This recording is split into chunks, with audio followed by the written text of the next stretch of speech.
So welcome to the show. I'm Muhammad Kalaji. I'm an AWS community builder and software engineer at Zero and One.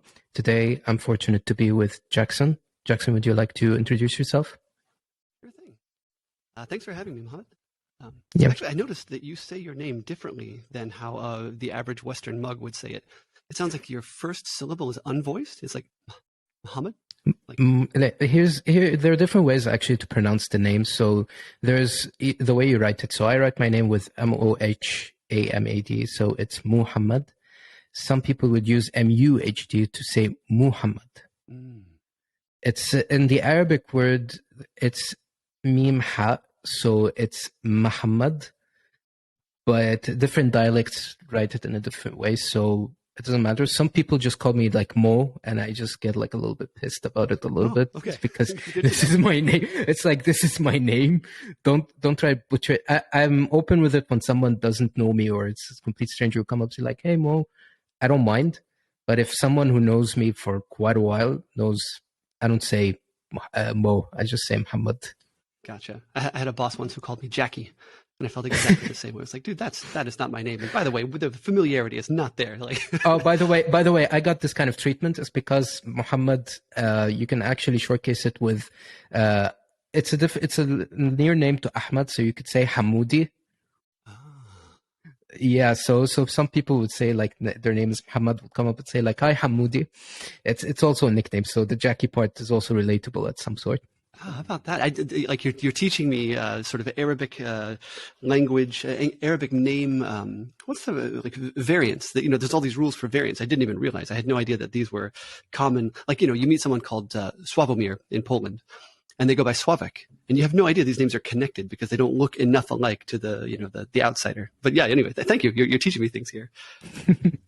The more you know.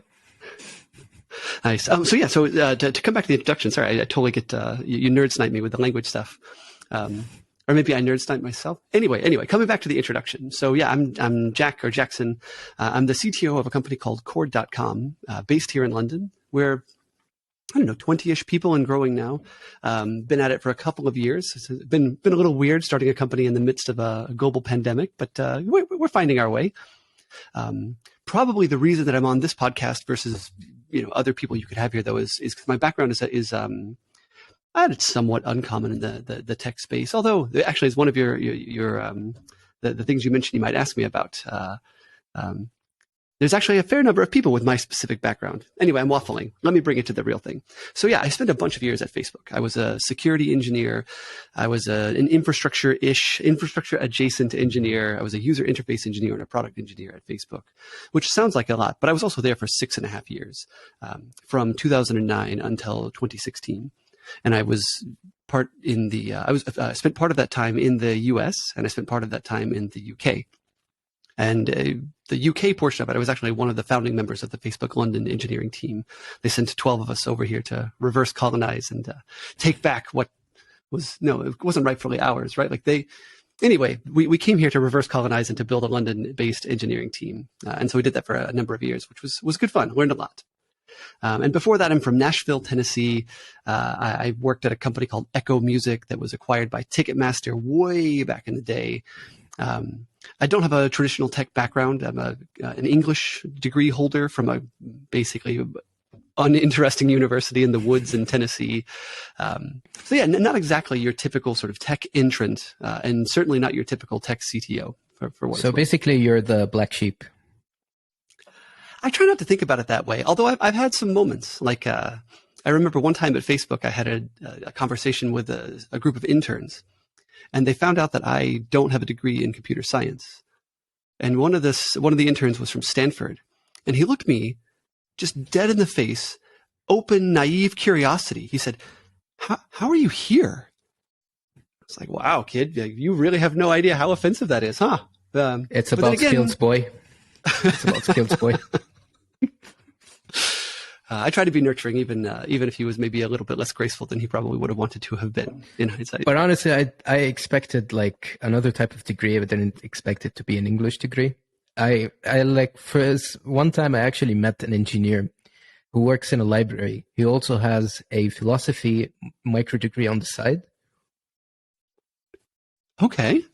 His reason of studying philosophy is because he loves philosophy, but he wanted a secure job, so he studied engineering as well. He worked as an engineer for a while in Canada, but he just loves it because it's kind of like those things where your parents force you to do something to get a job, but you love something. So he did two majors at the same time, and he just worked at a library. I get it. For what it's worth, I did it the other way around. I thought that I was going to be an English major. And I thought I was going to be an English teacher. I went all the way to the final step. I was at the point of like when you have to go and teach 2 students in classrooms for months. But by that point, I was already working as a web developer. I had sort of accidentally found my way into programming. And I realized like I can pay all of my bills. And I'm also deeply intrinsically rewarded by the logical challenge of this, by the brain challenge of this. So yeah, I don't know. Like maybe at some point I will find something that I find more rewarding than the combination of sort of technical challenges and people challenges that it takes to succeed in tech. But for now, it's still like I've been at this now for about 15 years, and it still feels just as like kind of crisp, or not crisp. I would say it's exhausting. Yeah, crisp is the wrong word. It's exhausting, but there's no ceiling. You just keep discovering new things. Yeah. Some point, like you just found your thing. It's an indirect way of finding your thing, actually. I think that captures it for sure. So I'm going to start with, what is Cord, the company that you're currently working at as a CTO? Would you provide us what Cord provides and what problem it's trying to solve? Absolutely. I'm very, very happy. Thank you for giving me the chance to plug my company. You can see our logo on the back of my laptop here. It's the one right in the middle, the Cord curly. I'm sure our designers would not be pleased with me calling it a curly, but anyway, the Cord logo there. So Cord, basically Cord came out of my co-founder and I both working at Facebook. My co-founder is a former Facebook data scientist PM hybrid. We left separately, different points, did different things. I went to work at a couple of other different startups to kind of learn startup chops. He went and became an angel investor and an advisor to startups. So he went to angel invest. We basically took 2 different routes from big tech into startups. But we actually converged on one very, very similar perspective, which is that most of the tools that people use in the wild to get their jobs done are like, I mean, I'm just going to be kind of blunt about it. They're pretty bad. They're pretty bad tools. They don't feel good. They feel single player. They don't feel real time at all. They felt very sort of, server side rendered. This is queried from a database. I rendered a table of page results, a page of data results. They didn't feel like how our tools felt at Facebook, and that was in no small part because inside of Facebook, you basically build all of your own tool. So we left Facebook and we went into the startup world. And what we discovered was that the tools didn't feel as good as the tools that we used at Facebook. It's not exactly surprising that that's the case because inside of Facebook, we built our own tools. I was an internal tools engineer for some of that time. I worked on the tasks tool that we used inside of Facebook to run our own tasks. So like imagine the Trello or the Asana or the Jira, but we built our own. I was one of the engineers who worked on that. I don't know that I was a major contributor to it in any sense, but I worked on it. Those tools have an integrated identity model. They have consistent commenting. They have all of the affordances. They have all of the affordances that you would want them to have as a company with Facebook level expectations of how social and how human tools should be. And so we left that and we went into the industry and we discovered that like most of the other tools didn't hit anywhere close to that baseline. And the worst part of it completely was that all of the tools were disjoint from each other. The tool that you use for tasks, like maybe it has an integration with the CRM tool that you use and maybe it doesn't. And the tool that you use for logs, for managing your logs, maybe it integrates nicely with your server-side tooling, your sort of your AWS, your GCP or whatever, and maybe it doesn't. We were just really shocked at like kind of the state of the tools that people use, and we thought we can step this up. So then there was a question of like, where do you go with it? And the thing we noticed is that there's lots of tools that already exist, thousands, tens of thousands of tools that already exist. And what they lack most of all is the sense of immediate human presence, the sense of 2 people working together on a team in that tool. the way that, say, Google Docs or Notion or Figma, or for the folks who remember Dropbox Paper, they all had this. They all had this like easy, real-time presence. You could comment. You could see someone was typing. You could see someone's cursor moving around. Most other tools just didn't have that stuff. And that stuff is like game-changing. It makes your tool feel so much better. It makes it feel so much more human to the users. So we thought, well, why don't we make that? Why don't we build the SDK for that? And there's some trade-offs here around like how deep you go into the data model. Part of the reason that Google Docs is so transformative over, say, Microsoft Word is because you can literally edit the text together. Like I can hit delete on a character and you immediately see it gone on your screen. That requires a level of data model integration that many tools will just never, ever be able to go to. You would have to rebuild your tool from the ground up, from the inside out, from the data layer upwards to capture that. So we thought, let's don't try to solve that problem. Many companies out there are trying to solve exactly this problem. But we sort of bet that like what they'll probably succeed at is offering the world a new generation of tools that are built from the ground up to be better, while leaving all of the existing tools out there hanging, because many teams just don't have the time and the energy to do that level of plumbing to get like collaborative features. So we said, what if we build the killer SDK for collaborative features? You go 0 to pretty darn good collaboration, like Figma quality, Google Docs quality collaboration, but not data model synchronization. And that's what we're building right now. That's what Chord is to this day. You can add presence, you can add comments, you can add comment threads, you can add annotations to your existing SaaS tool with like not a lot of work. That's our whole premise. That's our raison d'etre. So the question that I just want to ask out of this, so let's say, for example, I have this tool that I'm creating for my clients. So let's say I've created a way to capture data from, let's say, a form. Let's say I created a newsletter app. And I have, like, let's say 5 editors, and we need to work on releasing a newsletter. So what Chord fits in is that I give you to see the cursor, how things are writing down. I might write comments on this specific issue on, let's say, on this newsletter. Let's say I'm the chief editor. I've seen this part. I didn't like it. I'll put you a comment so you can change it later on. And then all of this happens. You provided the SDK with. So you're touching on both sides of a very, very important line, one that keeps me up at night. So I can sort of jump straight to that part. One piece of that is what you might call like indirect collaboration or meta collaboration. It's talking about the work. The other part of that is like collaboratively doing the work. So if we're editing the text of our newsletter together, that's like direct collaboration. And that requires synchronizing data models on the back end. That requires like a super, super low level implementation.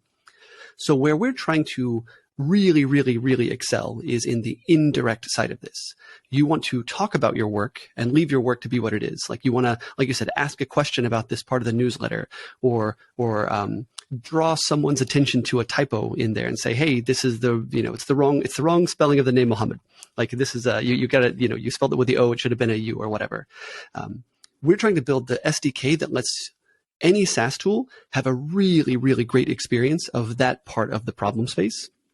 And we're not trying to address the direct, we can real time edit the name together. I type a character, you type a character, we see it reflected. We may go there over time. We'll see. We've got the talent on our team to be able to do that. The question is more, is that the right problem for us to try to be solving? Is that the right problem for us to solve if we want to succeed and offer out a ton of value to existing SaaS products? And it's not clear to us that it is. But yeah, the question you asked cuts right to the hard line that we're constantly. Because the thing is that trying to answer actually the question about what you actually asked, it doesn't work as much as you expected because each company has a different language to use. So let's say, for example, you might use Laravel that has certain limitations on certain things. I might use, let's say, a serverless backend with React as the front end. I have a certain way of handling things. You might say, hey, we did, let's say, the front end library using React. Some people would say, oh, but we use Vue.js.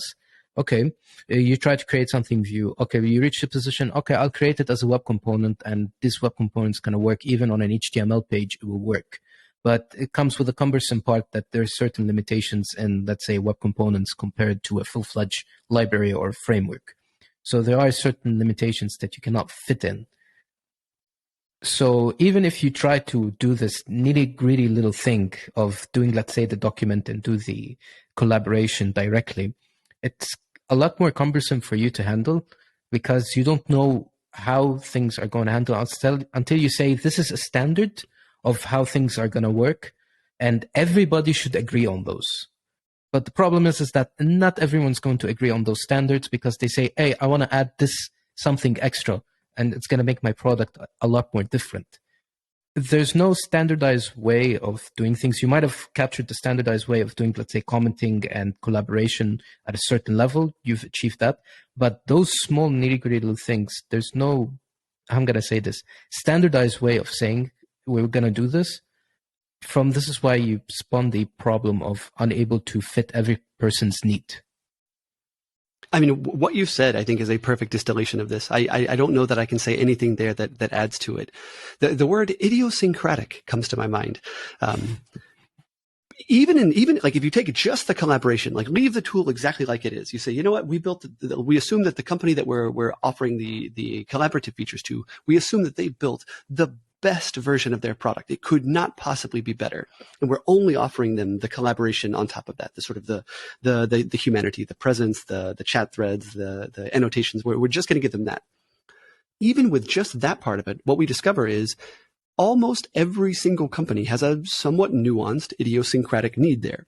And so what we've had to discover over about the last year really is just how much flexibility it takes, even just in the collaboration portion of it, how much flexibility we need to offer to developers for them to be able to build the thing that makes sense for their product. Yeah, like 100%.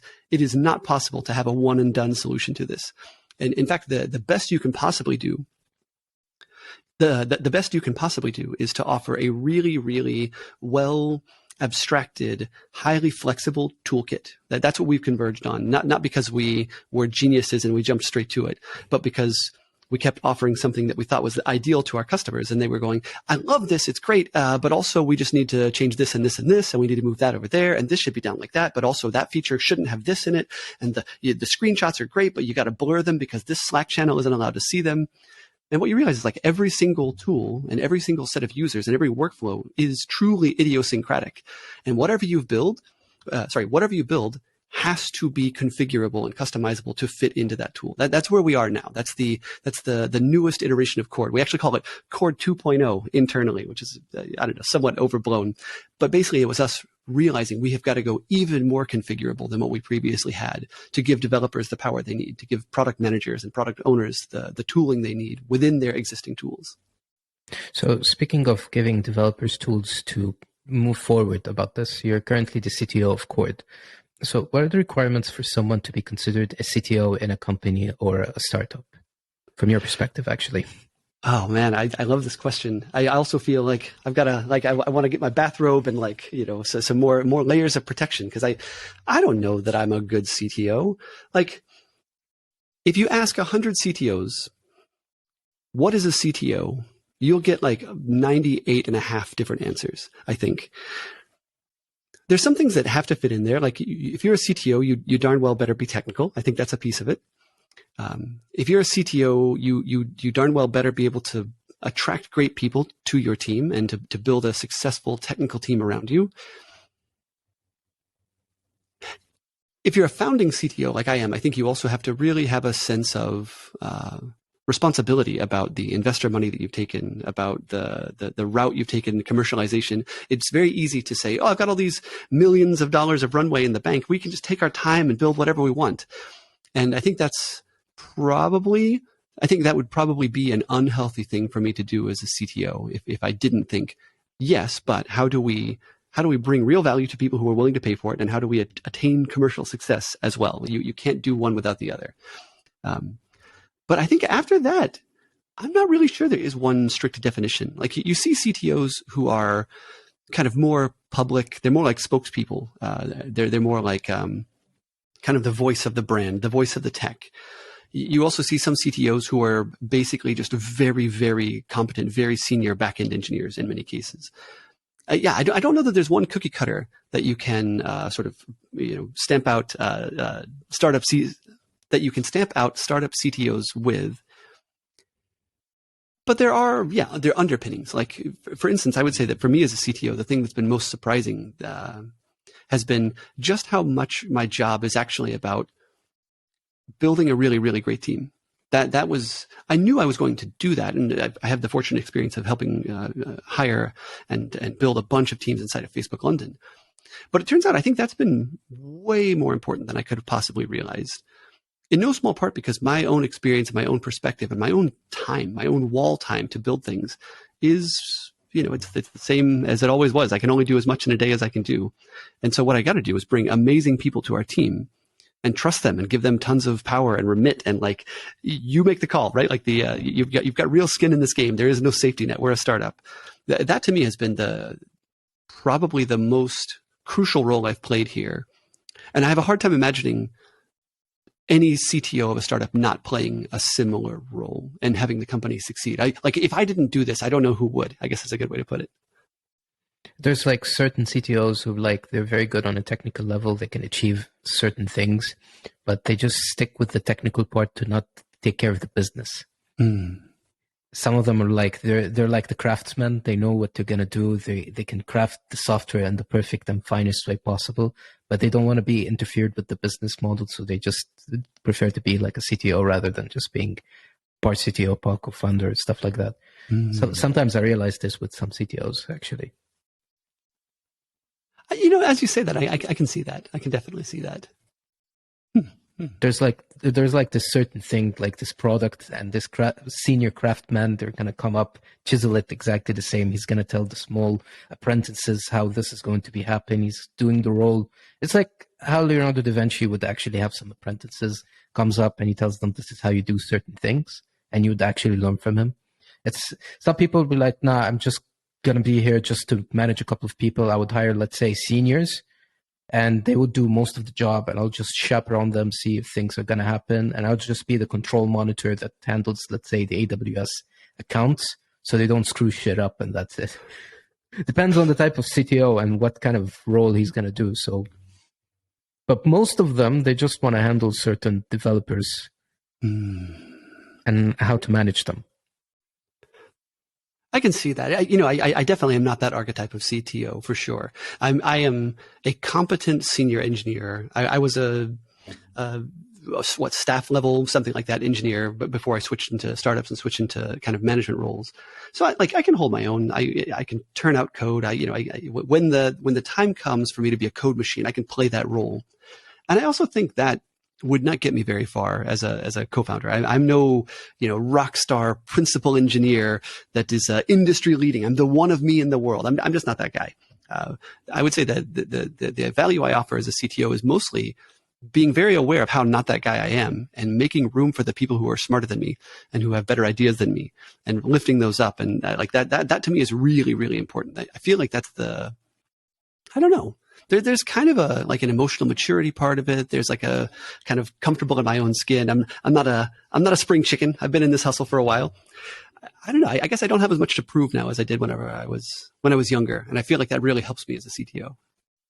But also there's some challenges you face when leading a team of developers. Do you want to talk about the common issues and the least common issues you faced with? Yeah. So I've got some advisors to our team, people who I really trust, who are very, very senior folks who've done really well in the industry. And I bring them up because I'm an incredibly self-critical person. I think part of why I'm a founder is because I've just never been satisfied with how well things were run previously. And that includes even inside of Facebook. I always felt like, this is so inefficient, like we're missing something. And I think in some ways that's been an unhealthy thing, an unhealthy level of expectation, an unhealthy level of criticism. And then in other ways, I feel like it's been really helpful because I was able to cut off problems from situations that other folks had because they were making a different set of trade-offs than I was willing to make. So anyway, the reason I invoked the advisors is because they constantly remind me that the kinds of problems that my co-founder and I and that our company are facing right now are like pretty good problems to have. That many startups have problems of like, the team isn't strong enough to solve the problem that needs to get solved. or they never had an idea that had any product market traction at all. They're just kind of mucking about in the tech space and seeing what happens. Or they've got a 23-year-old founder was a brilliant, university student and got a few million in funding. And those are not the kinds of problems that we have at Cord. At Cord, we're veterans. We're the average tenure on our engineering team is probably like 7 or 8 years in the industry. And that's because we've got a bunch of people who have 2 or 3 years of industry experience and a bunch of people who have like 15 years of industry experience. It's, the average is not, it doesn't indicate the distribution. So the problems we face are much more around how do we build this the right way once? How do we jump straight to a pretty good answer? And since that's impossible, like anybody who says, oh, we just built the perfect thing from the first step, it was easy. Then we cashed our millions of dollars of checks and drove our Bugattis. That person is lying to you. That person is kidding themselves. So what we really tend to obsess about is what's the way to build the thing that we need to build currently that is iterative? Meaning if we had to evolve from A to A and a half, we're not going to jump to C or D. We're going to jump to B. What's the way to build A such that building B will be very easy? We won't have to unpick terrible decisions that we've made. We're not leaving gigantic piles of technical debt everywhere that we now have to stumble over or that we can't stumble over. Like an anecdote from my previous startup. I was at a company called Synthase for about a year and a half. They do laboratory automation. And, I think they're actually on a pretty good trajectory now. I left because I was starting Cord and it was time for me to do my own thing. I also felt at the time that they weren't really addressing some of the big problems that they were facing as a company. And I got to say, full credit to them. Since I left there a couple of years ago, it's been a hard road for them. They replaced the CEO. They replaced basically most of the leadership team. And as far as I can tell, they're actually on a pretty good path. I think it's wonderful. It's wonderful to see. I hope the shares that I hold in that company become real money.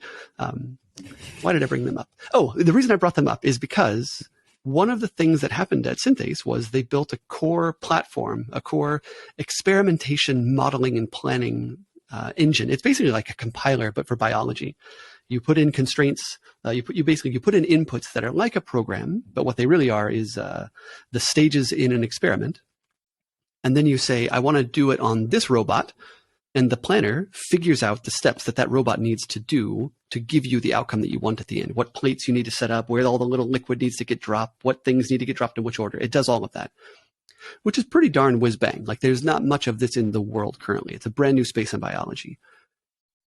And one of the things that we realized at Synthase along the way was this is built so unpenetrably, everything all at once, ball of mud, bowl of spaghetti.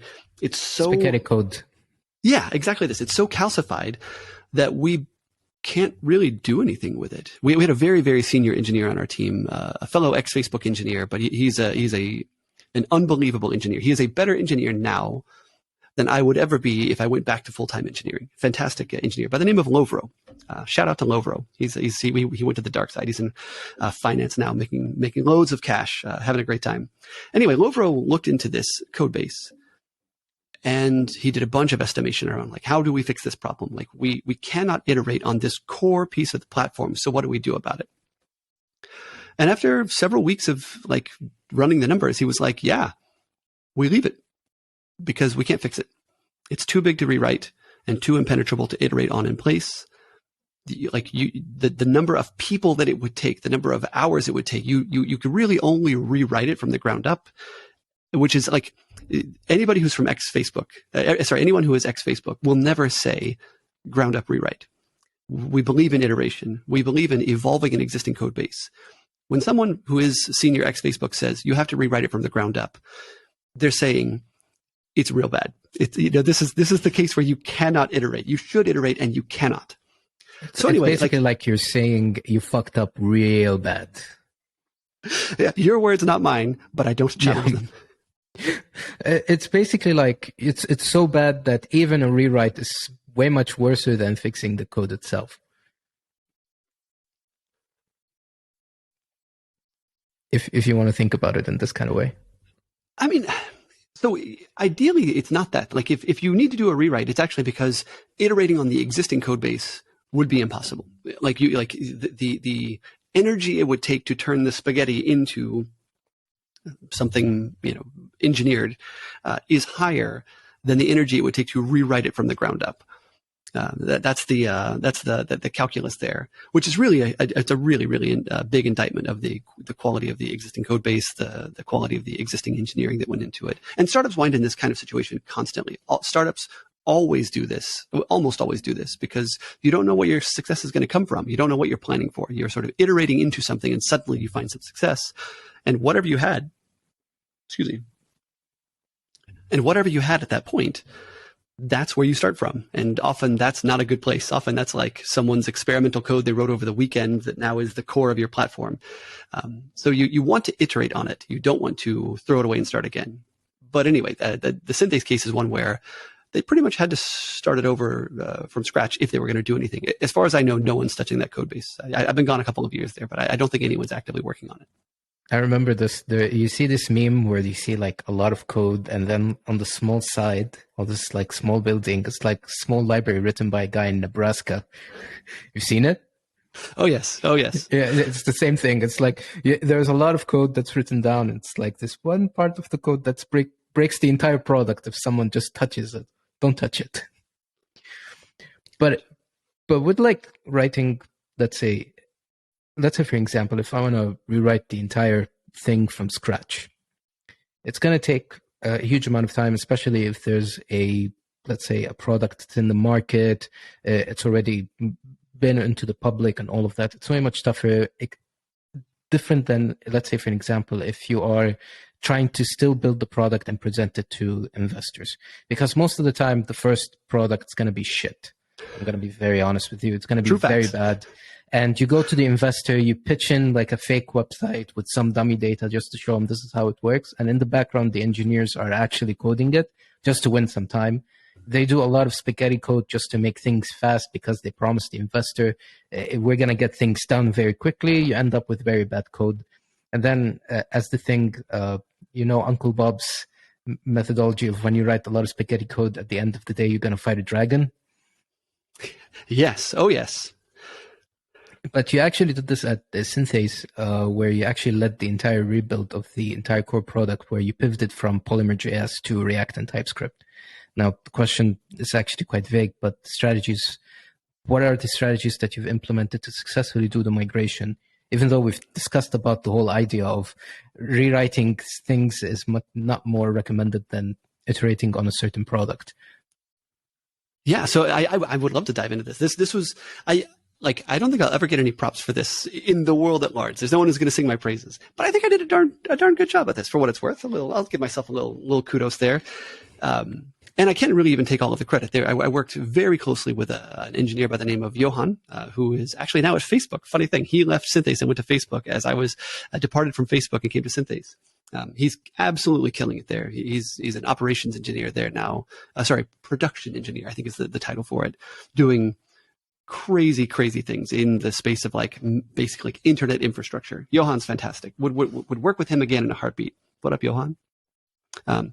Anyway, and then another engineer by the name of Simon Whitaker, who's at Shift Lab now. So Johan, Simon, and I together basically rebuilt Synthase's core product code base. And the strategy we employed there was exactly the one that any set of ex-Facebookers would probably, it's the same one that you would probably hear from any number of ex-Facebookers. The first thing you do is say, can we not? Can we not rewrite this? Please, can we not rewrite this? Because the cost of a rewrite, you introduce the same bugs that were already found and fixed before. You introduce new performance regressions. You throw away all of the wisdom that was baked into that code base in the first place. You basically open up a new set of problems to get yourself back to theoretically the same baseline, right? It's a new baseline. It's the same baseline and a new set of bugs and problems. This is what ground up rewrites usually lead to.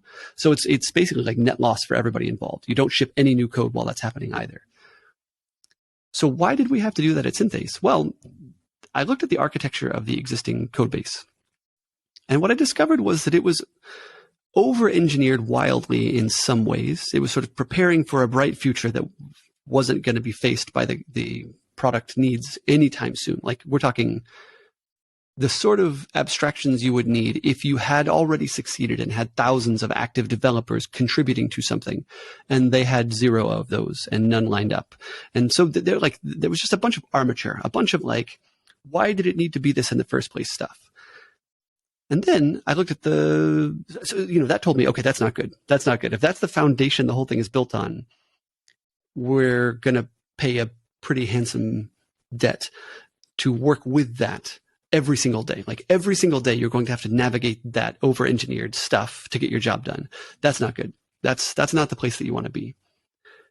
Then I looked at the tech stack itself. So Polymer.js is not a framework that I was familiar with. And as I did a bunch of digging, turns out most people aren't familiar with it. In fact, there are very few Polymer.js engineers in the world. There's some at Google. Like if you want to go steal some ex-Googlers or steal some Googlers to make them ex-Googlers, you might be able to build a team around it. But you certainly can't hire a mass market. You can't hire like bootcamp graduates are not learning Polymer.js. Bootcamp graduates are learning React. I knew React already, so there was that advantage. I also had the XFB community who I can pull from. So I knew I could build a React team. And I had no idea if I could build a Polymer.js team. And on top of that, I strongly feel like Polymer.js is kind of solving the wrong problems. I shouldn't be too much of a critic because I'm a bit of a dilettante. Like I don't really know Polymer.js well enough to critique it. What I do know is that it was a poor choice for the problems to be solved at Synthase. Just in every single way. Like it really was the wrong choice. So now I'm looking at this code base and I'm thinking, the way it's architected is going to be something we fight against every single day. And the framework it's written in isn't a framework that I can build a team around. And it's one that I don't know either. And I don't feel particularly enthusiastic about learning it. At that point, I was like, this is enough. It's enough. It's enough for me to say, I don't think it makes sense to work on this. So then you face that like big question of like, okay, well, what do you do next? You can't just, the amateur hour approach to this would be to stop development on that and rebuild it from the ground up next door. You know, you buy the house next door, that you buy the empty lot next door and you start building a perfect clone of what's already there. The reason this is an amateur hour move is because while you're developing that, the existing thing is languishing and it's also going to grow. It's going to change. While you have your new thing that you're building in parallel, the existing thing needs maintenance. The salesperson is going to sell something and someone's going to come in and make that change. This person is going to get really excited on a weekend and make a change to it. And so now you're trying to catch up to a moving target. It's not a good idea.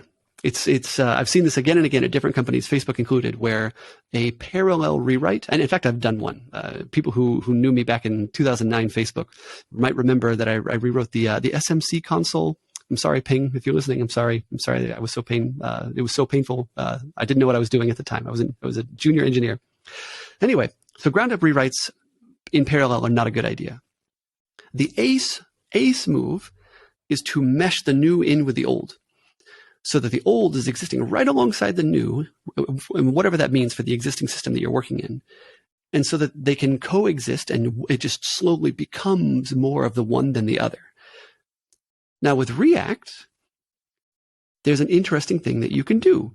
React and Polymer.js, because Polymer.js is based around web components, it's sort of the web component abstraction, and React is not. And what's interesting is you could sort of do one inside the other or the other inside the one. Basically, you could start putting React components inside of a Polymer.js app, or you could wrap a Polymer.js app in a React outer shell and start sort of terraforming inwards. And I'm trying to remember now which way we did it. I think we tried it the first way first. We tried putting React inside of Polymer.js. And what that meant was you had all these different React entry points, and it was really hard to reason about which was the right, like what state the application was in. So what we said was, okay, let's go the other way. I think this actually came from Simon, the engineer we were working with. Shout out to Simon Whitaker. What we decided to do was to replace the outermost layers of the application with React versions of it. And what React would do would eventually be to use those web components inside of the React application. And this let us iterate where we were slowly working our way inwards, replacing more and more of an existing Polymer.js application, and where what was left to be migrated was smaller and smaller components that got easier and easier to work on. So we just took that approach, and once you're, a month or two into that, it becomes very, very mechanical. You just sort of have to like relax into it and grind through that work of converting these components one by one by one by one. I had a bunch of experience at this. I did this a lot at early Facebook, and so for me, that's a very comfortable place. Terraforming an existing code base is comfortable territory. Not a super common skill set, but it's one that me and the other engineers I was working with had. And so because of that, 6 months in, we had done it. We had rewritten the entire application from the inside out. And that meant we got to do new features for the first time. We could build features on top of maintained popular libraries. We could quickly iterate on what the scientists needed for the first time. Actually, there's a small talk I'm going to give at work because about this. So there's like a certain application written in Java Spring Boot. And they have some, so they have some things that they want to write. So part of the talk is actually, you write a React web component and you export it as a web component. You put like a CTN URL. It's like hosted. It's like it's just one JavaScript file hosted on like an S3 with CloudFront. You just put it in like the main HTML of the application, and you just use React web components on a Java Spring Boot application. So now you can actually add React to an existing Spring Boot. Some of those, I actually suggested it for someone to work on it with ASP.NET. Whoa, there's a name I haven't heard in ages. ASP.NET, man. Yeah, ASP.NET. Back like 2005 vibes. Yeah, so some people actually do have legacy ASP.NET applications. Some of them, they really do need to add features. So what they do is actually they write a React web component, and they write, let's say, a Node.js server that talks with the Microsoft SQL. And what happens is that your existing Microsoft ASP.NET application would behave exactly the same as it was before, but you're just adding power-ups to it. It's just like new code. And you shift this entire code. And what you do is at the end, when you want to get rid of the ASP.NET code, you just cut the React web components, you just put them together, and that's it. You have your application.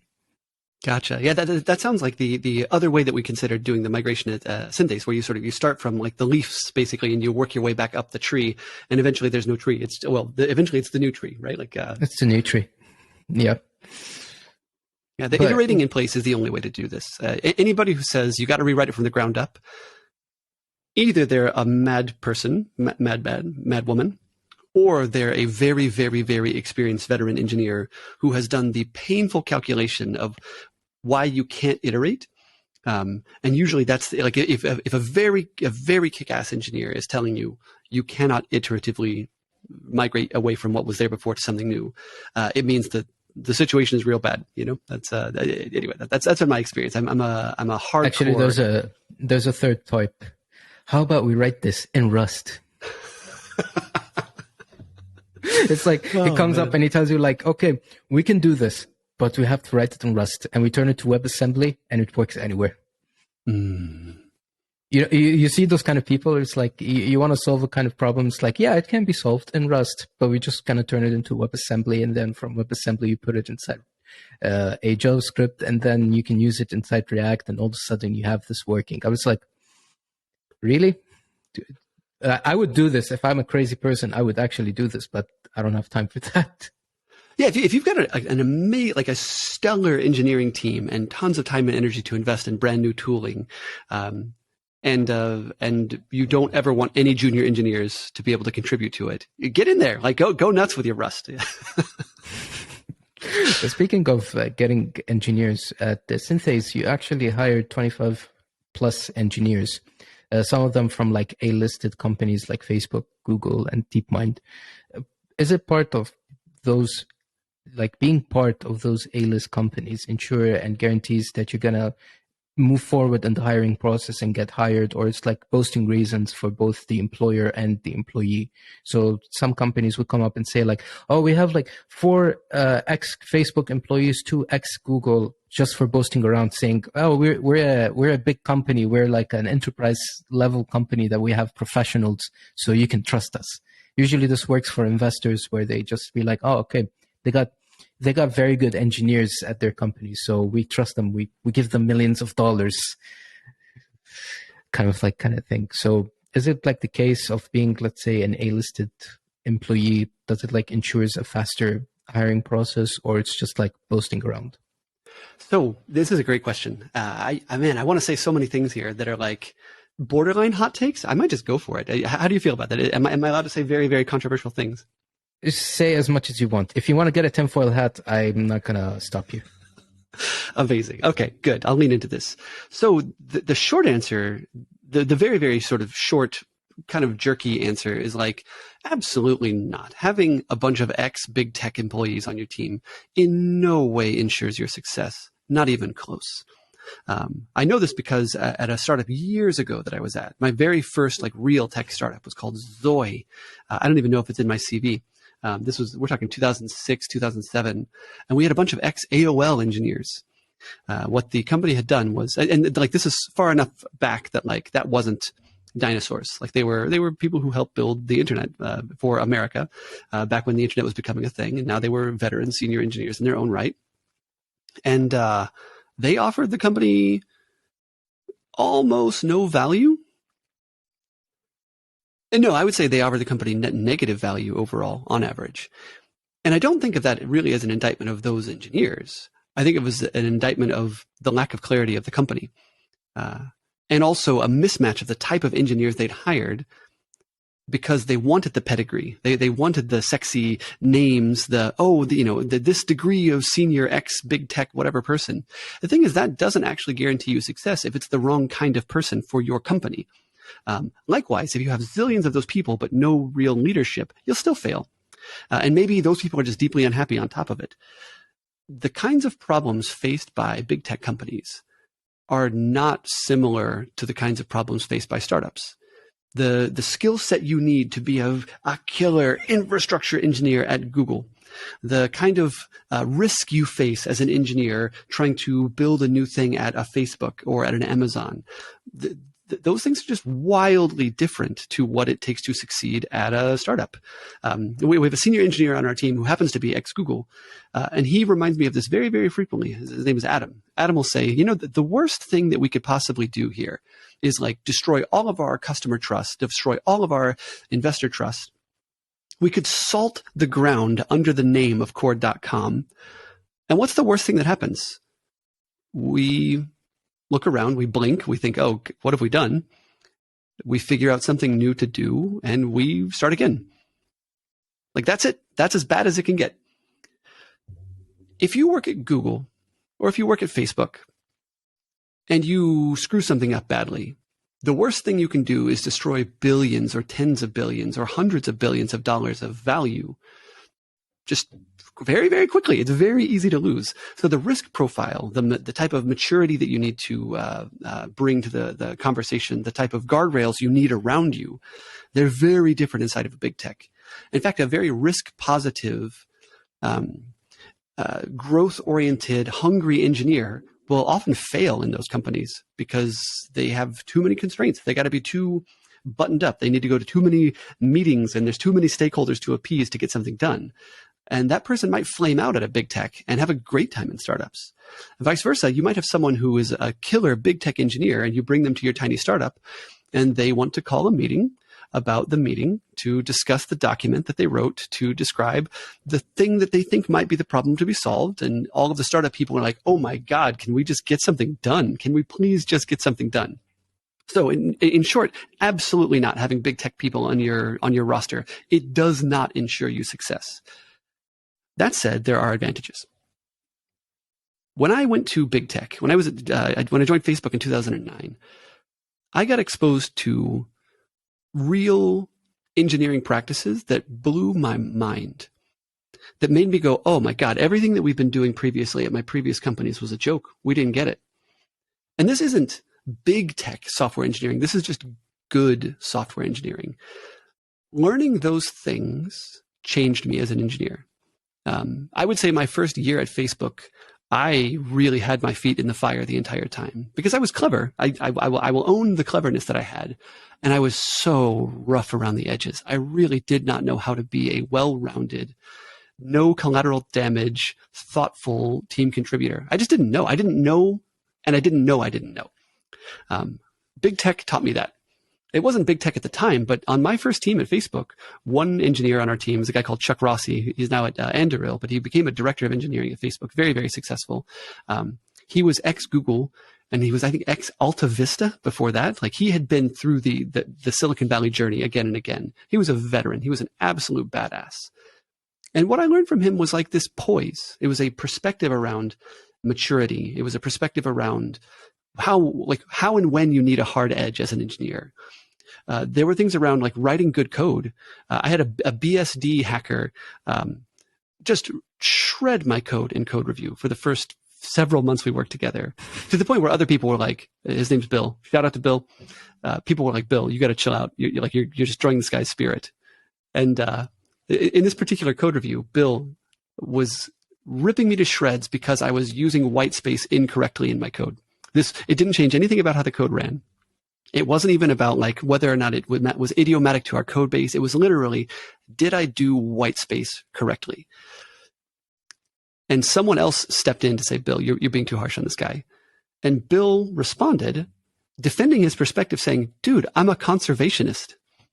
And what he meant was, I am conserving the vertical scroll in my terminal-based text editor because I don't want to have to scroll because this guy's using white space too aggressively. On the one hand, that's micromanaging. Oh, go ahead. That's actually pretty funny. So basically the tabs versus spaces debate actually was in the company. Oh, 100%. Yeah, that's a great debate that will always be in any engineering team. So this guy actually was writing, let's say, like Emacs or Vim, and you're writing too much white spaces that's actually working up his Emacs or Vim configuration, that he forces you to remove the white spaces the way that he wants it. Exactly this. Yeah. He had 4 or 5 terminal windows side by side vertically separated. I think he was using Screen or Tmux or something. And he didn't want to have to scroll vertically as much. Yeah. Yeah, exactly this. Oh man, that makes me laugh. It's like we had this tabs versus spaces, and we reached to a position like we just had like an editor config, and we just put like an editor config, and we don't have to worry about all of this altogether. But I think back in the time, there's no like editor config, there's no VS Code, there's not much of those tools back then. So usually it's like some guy who's going to come up and ferociously destroy your code just for the spaces. Yeah, I definitely face that. So maybe that's on the less useful end of the types of things you learn in big techs. Like it's useful, but not super useful. The other part of it that you learn that is very, very useful is pragmatism. Around what stuff is worth doing and what stuff isn't. There's an engineer called Ola who is he's actually writing I want to say it is a clone of the int framework from within Facebook. He's writing it for outside of Facebook in Go right now, which is a pretty interesting project. Legendary engineer. At one point at Facebook, I was convinced that he was wrong about a point that he made in a presentation of some technical work that he did. And I sent him a message saying, hey, I really strongly disagree with what you said there. And we debated it back and forth for a couple of messages. And then he told me bluntly, dude, you're wasting your time and my time with this. And I felt very wounded that he said this to me. It wasn't a nice thing to hear. But I stepped back from it and I realized the reason he said it was because the thing I was arguing about was not the root of the conversation. It wasn't the core technical decision that needed to be correct. It was a detail. And Ola was bluntly letting me know that even though I'm technically correct about this thing, about my, how many spaces to put in or whatever petty thing I was like hung up on, that I wasn't at the root of the conversation. I wasn't at the actual problem to be solved. I wish I could remember specifically what it was now. It's a long time ago now. I wouldn't repeat his methods. I don't think it's a nice thing to say to a junior engineer who's trying.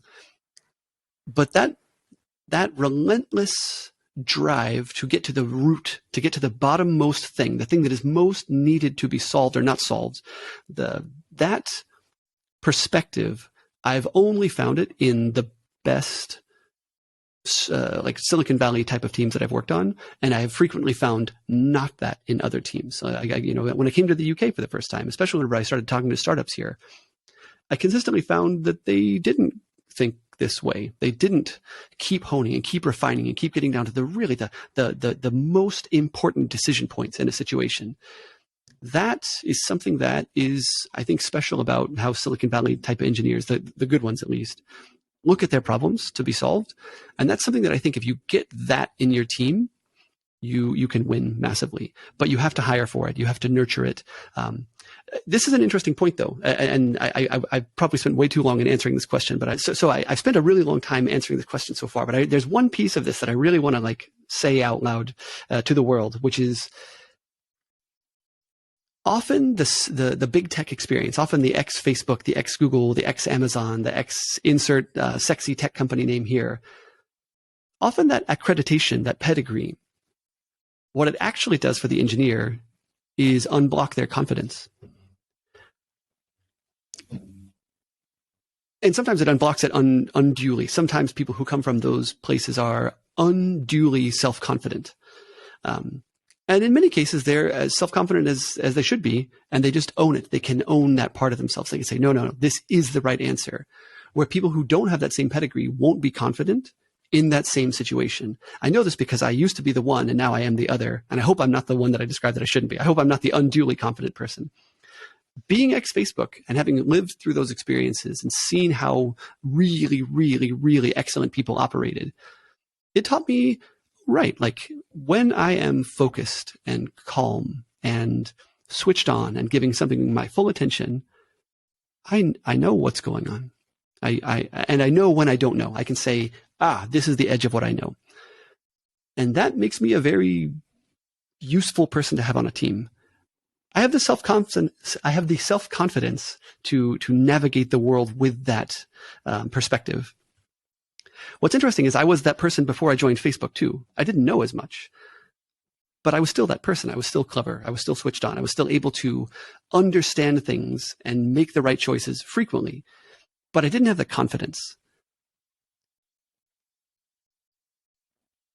If you do have that confidence and you put yourself in the way of opportunities, you'll do good things. The combination of those things, the competence and the confidence, and putting yourself in the way of the opportunity is what it takes to have a success. So if you have ex-big tech people on your team, the confidence they bring actually increases your likelihood of success in itself. I guess that's the last point that I'll make there. That's a bit nuanced, I guess. So you started at Facebook around 2009. But what made you consider to join Facebook in the first place? You came up and say ooh, shiny company, I'll join.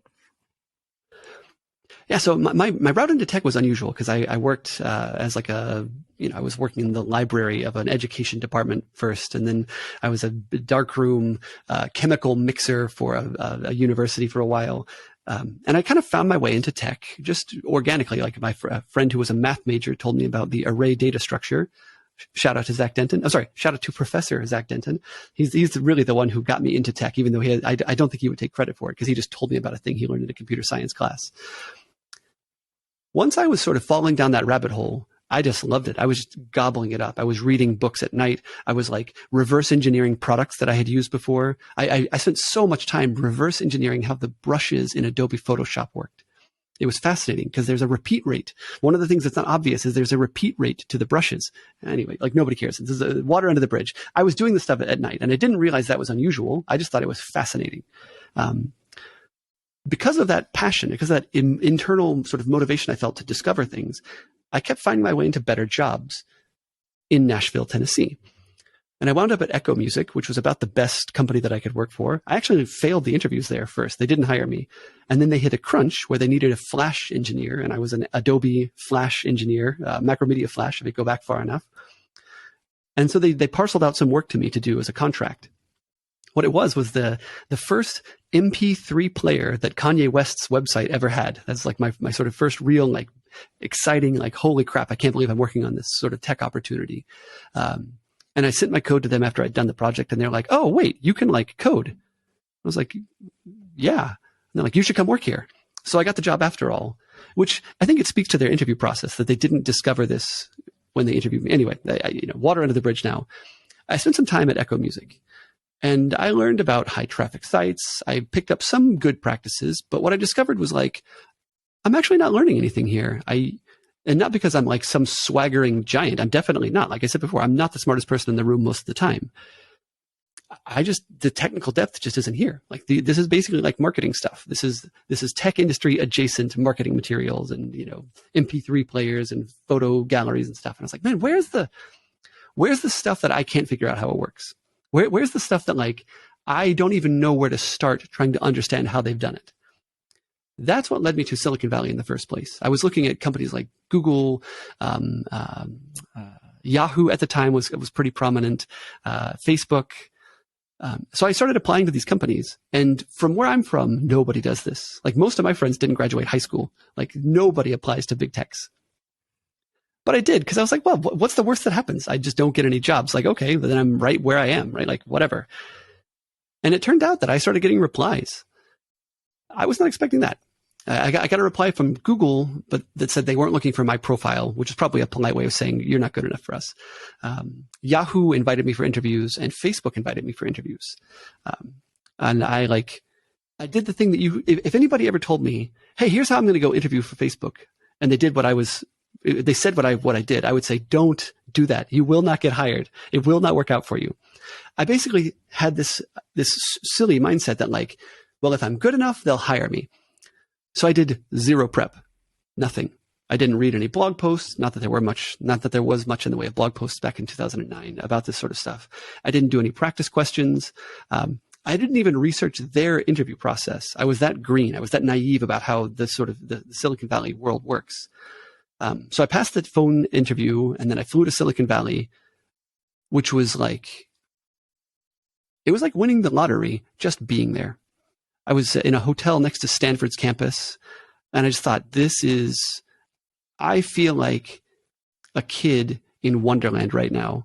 I don't even care if I don't get hired. This experience was enough for me to feel very special, and like it was magical. It was a magical period of my life. I went to the interviews. They put me through 5 back-to-back interviews.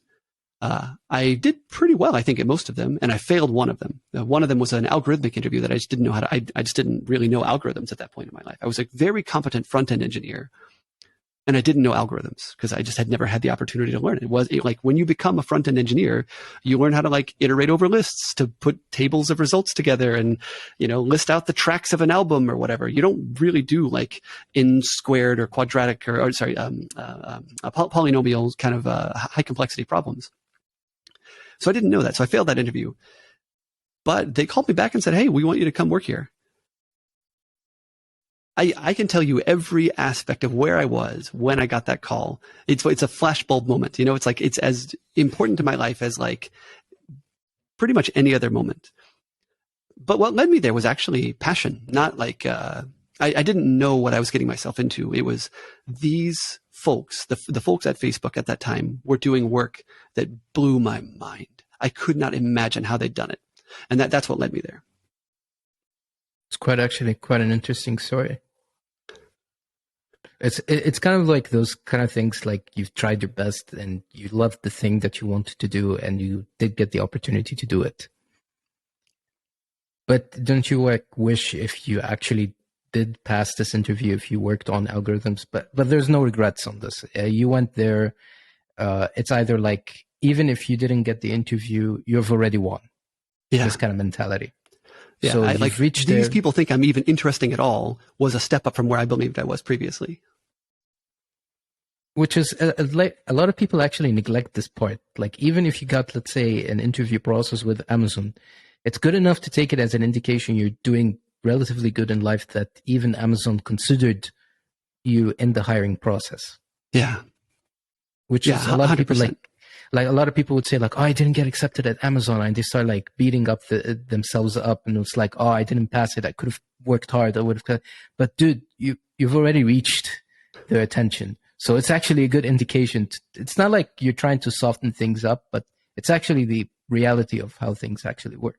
Absolutely. Yeah, absolutely. I wish I could, like what you're describing, I wish I could magic it into people who I've seen just completely shattered that they didn't make it through their dream tech interviews for the first time. It's like, don't give up now. Like, now you're as close as you've ever been. You're one step away, right? Like all it takes is one magical interview loop at a good company and you're in the door now. You have gotten to the entryway of the castle, and it didn't go on the first go. So you're going to beat yourself up. Like, don't, feel good about how far you've made it. That's how I approached it. I also got very lucky that I made it through the interview process on the first try, which was like, in hindsight, holy crap, I cannot believe I risked it.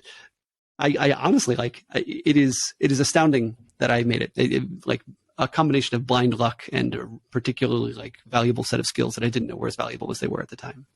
Actually, there's a quite interesting story from my part I want to actually share. I actually applied to Amazon, and the interviewer actually sends me a message on LinkedIn, and she tells me like, hey, I'm impressed in your skills. I really like the progress that you're doing on GitHub, those green tiles that you're working on. It's like you have a lot of green tiles and all of that. And she was impressed.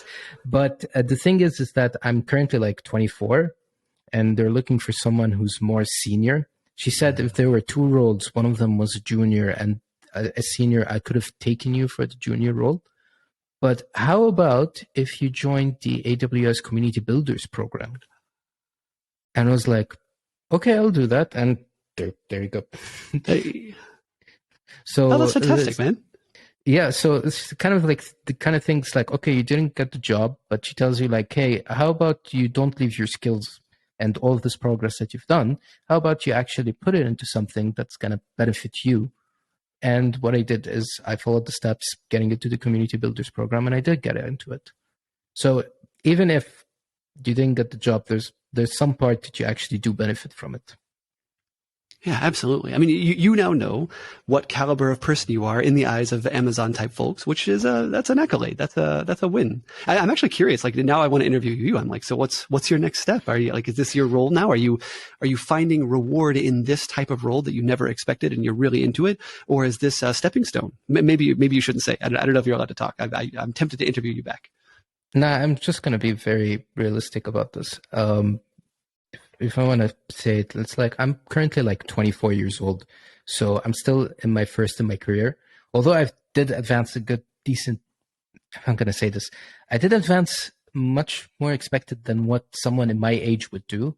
Like most people in my age would just work at any kind of company. They just want to learn. They just want to get like ends meet, get some cash into their hands, buy a car, do all of those what 20-year-olds would do. And I was like, I would sit down and read math books and algorithms, and I just want to do something meaningful at first.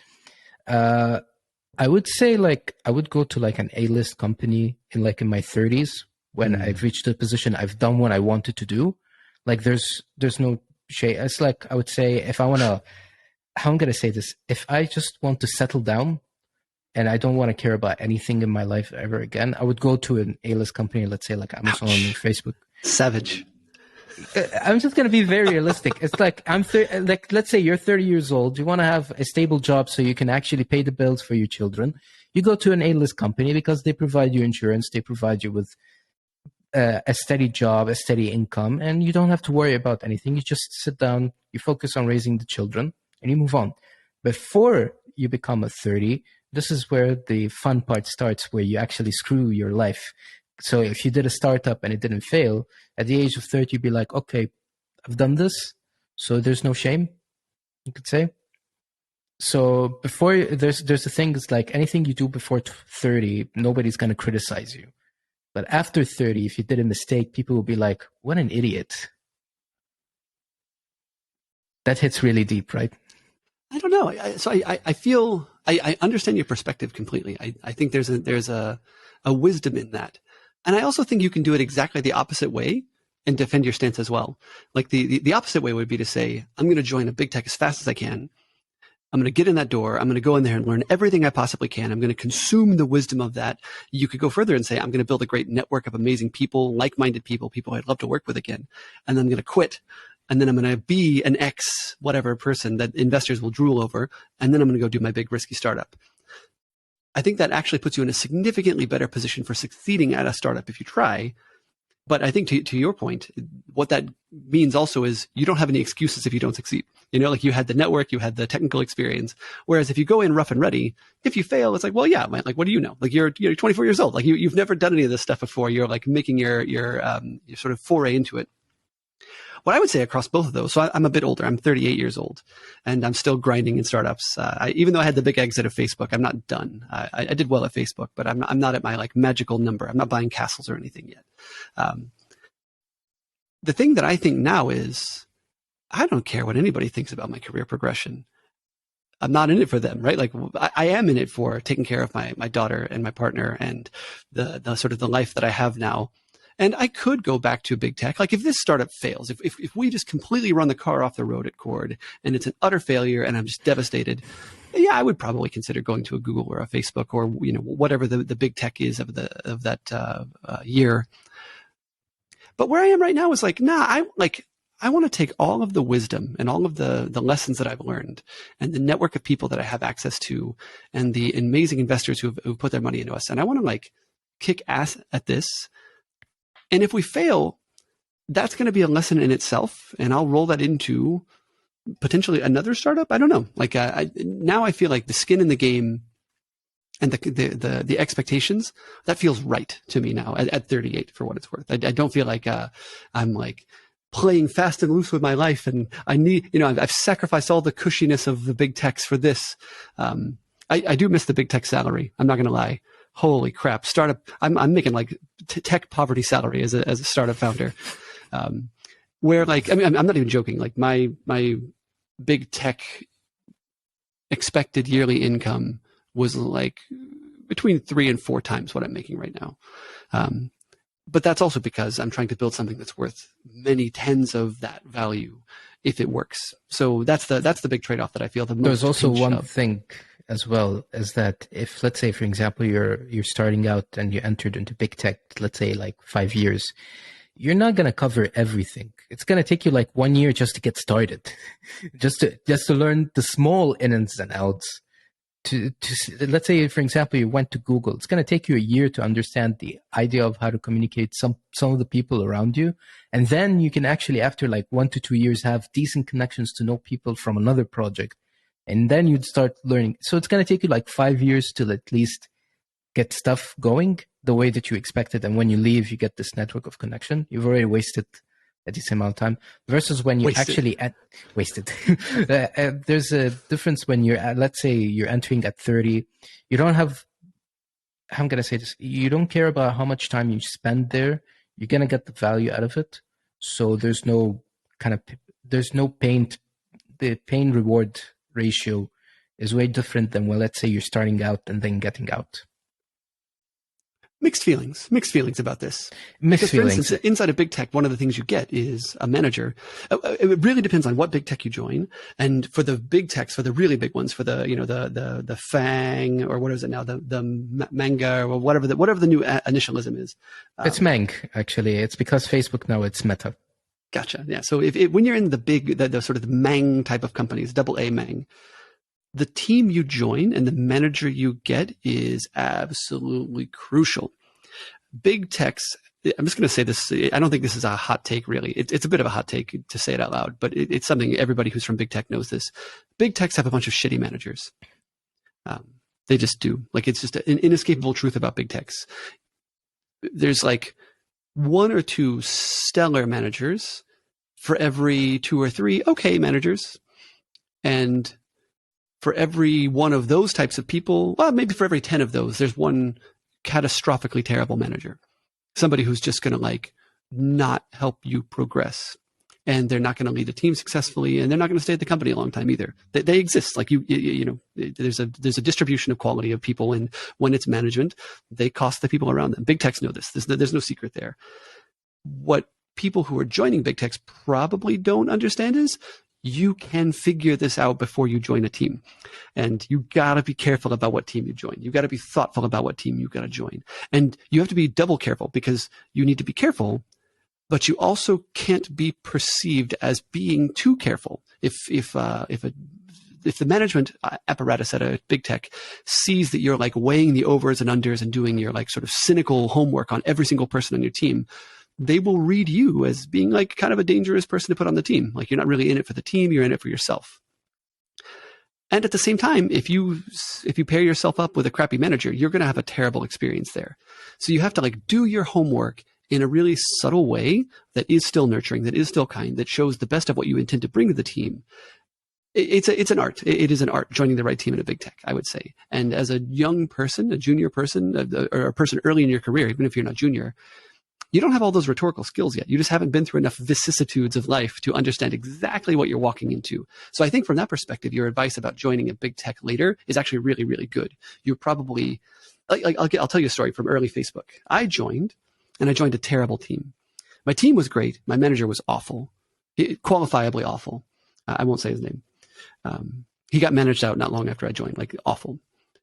And another person who I joined with on the same day, he joined a different team, a performance team. That guy was a little older. He was a PhD C++ performance engineer who had worked at Los Alamos Research Lab. He was ex-Israeli Defense Force, very, very savvy, no bullshit kind of guy.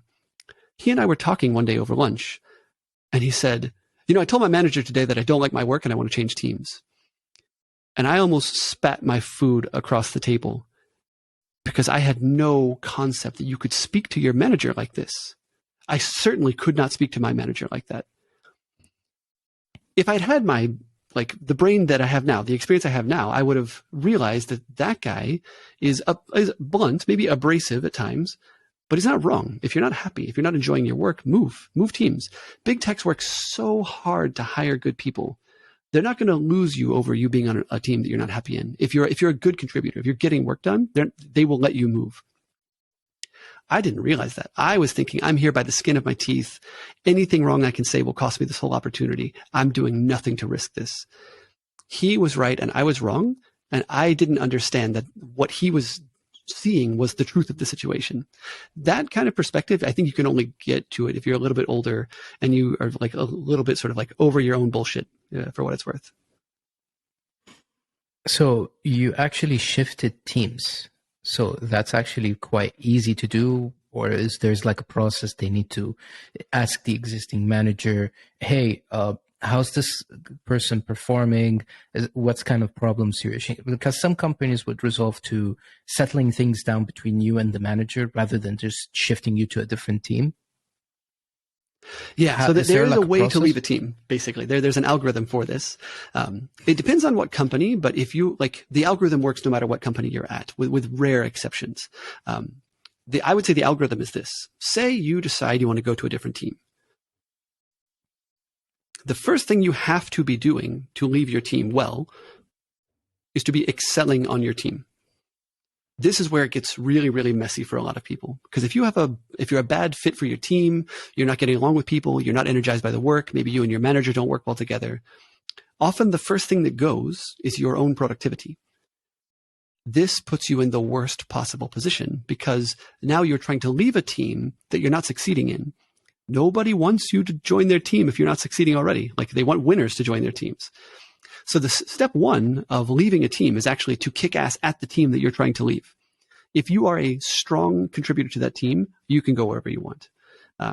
By contrast, if you are hating it and complaining about it or telling upward management that this isn't working and that you and your manager aren't getting along or you and your teammates aren't getting along, the work sucks, they will very likely assume that you're the problem.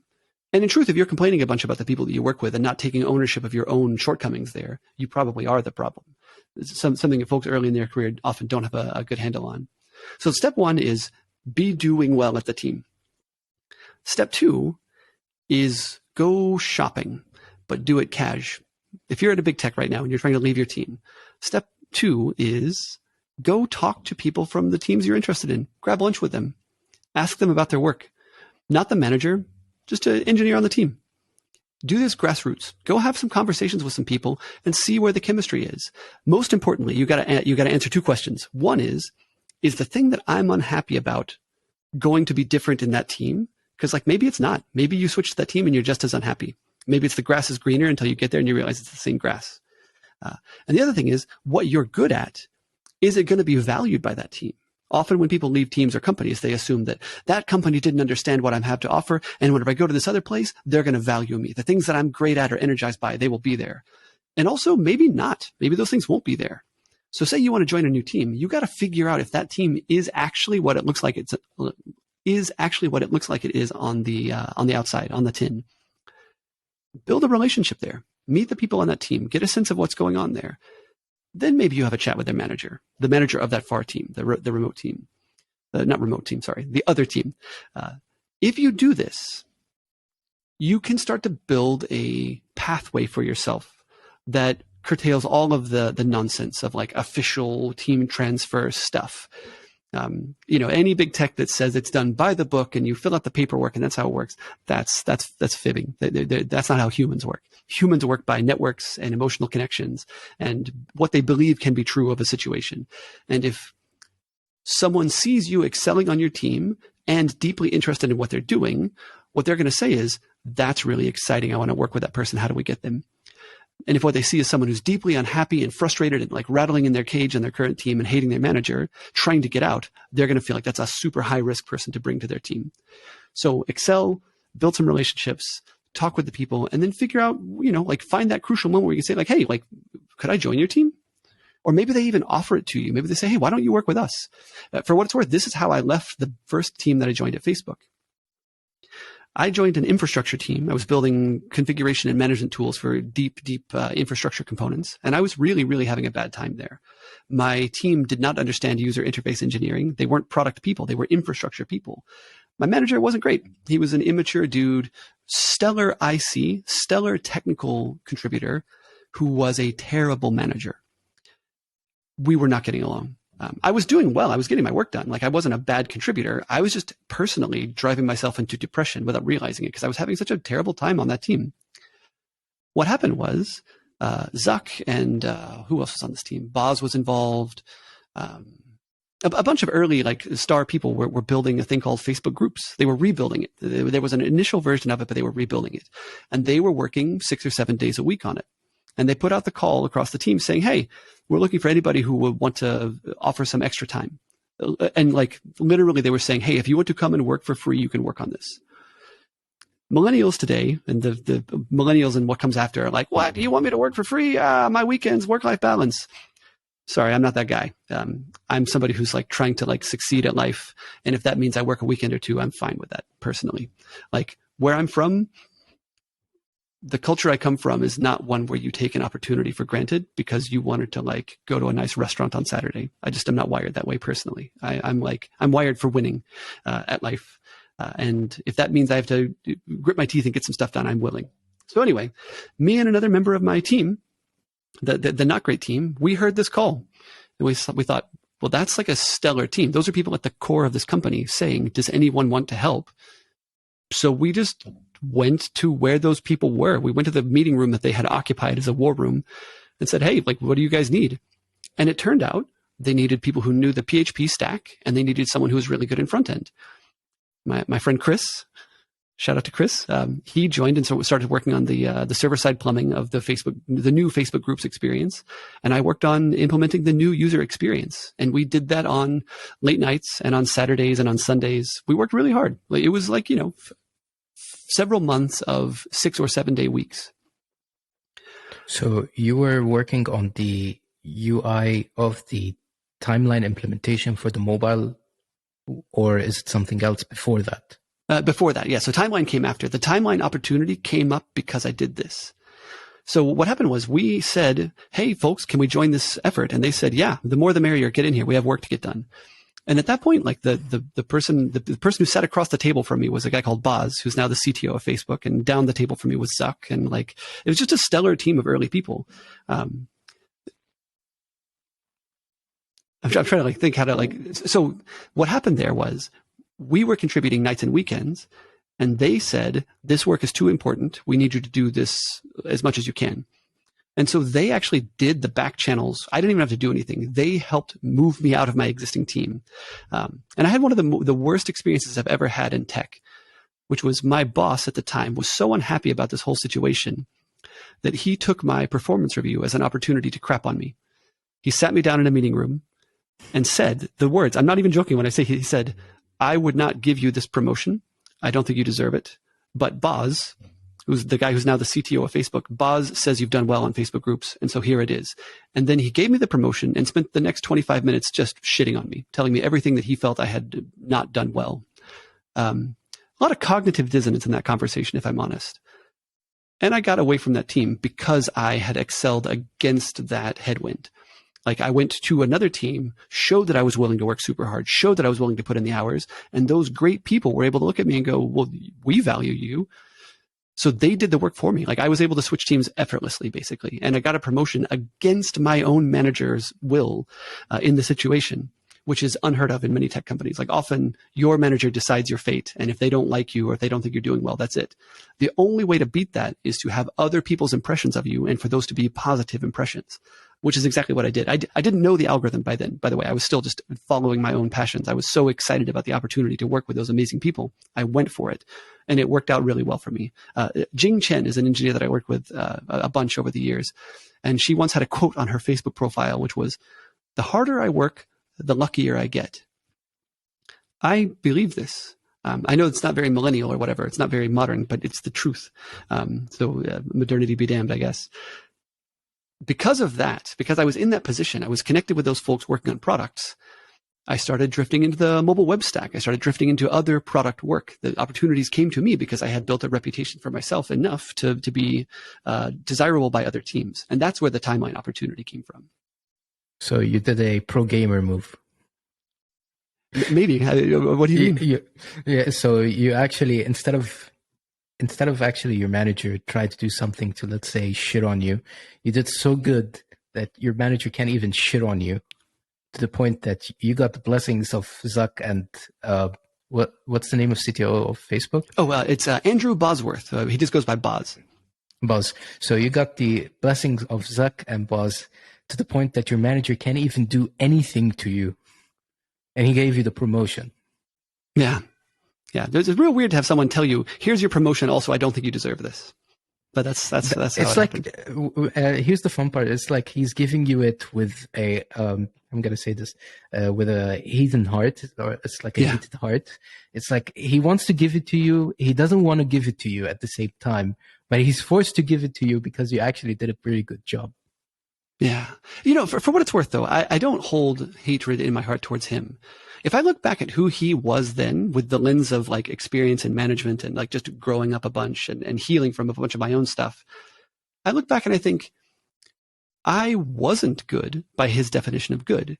He was a brilliant algorithmist. He was a brilliant computer science type of person. He had joined tech startups at like the age of 17. His dad was also a Silicon Valley software engineer. He had in his mind a definition of good that I didn't fit. I was supposed to look at the situation the way he did. That's what he believed. And I didn't meet those expectations. Like probably I still don't meet those expectations, honestly. And this is more a fault of Facebook putting a person like that in a management position, because it's a very, very common of early startups. And in fact, we're failing at this right now at Cord, failing it. We're falling into the same pitfall, but at least we have our eyes open about it. Early startups often take their strong senior technical contributors and push them into management roles because they need some structure in the company. Otherwise, it's going to be chaos.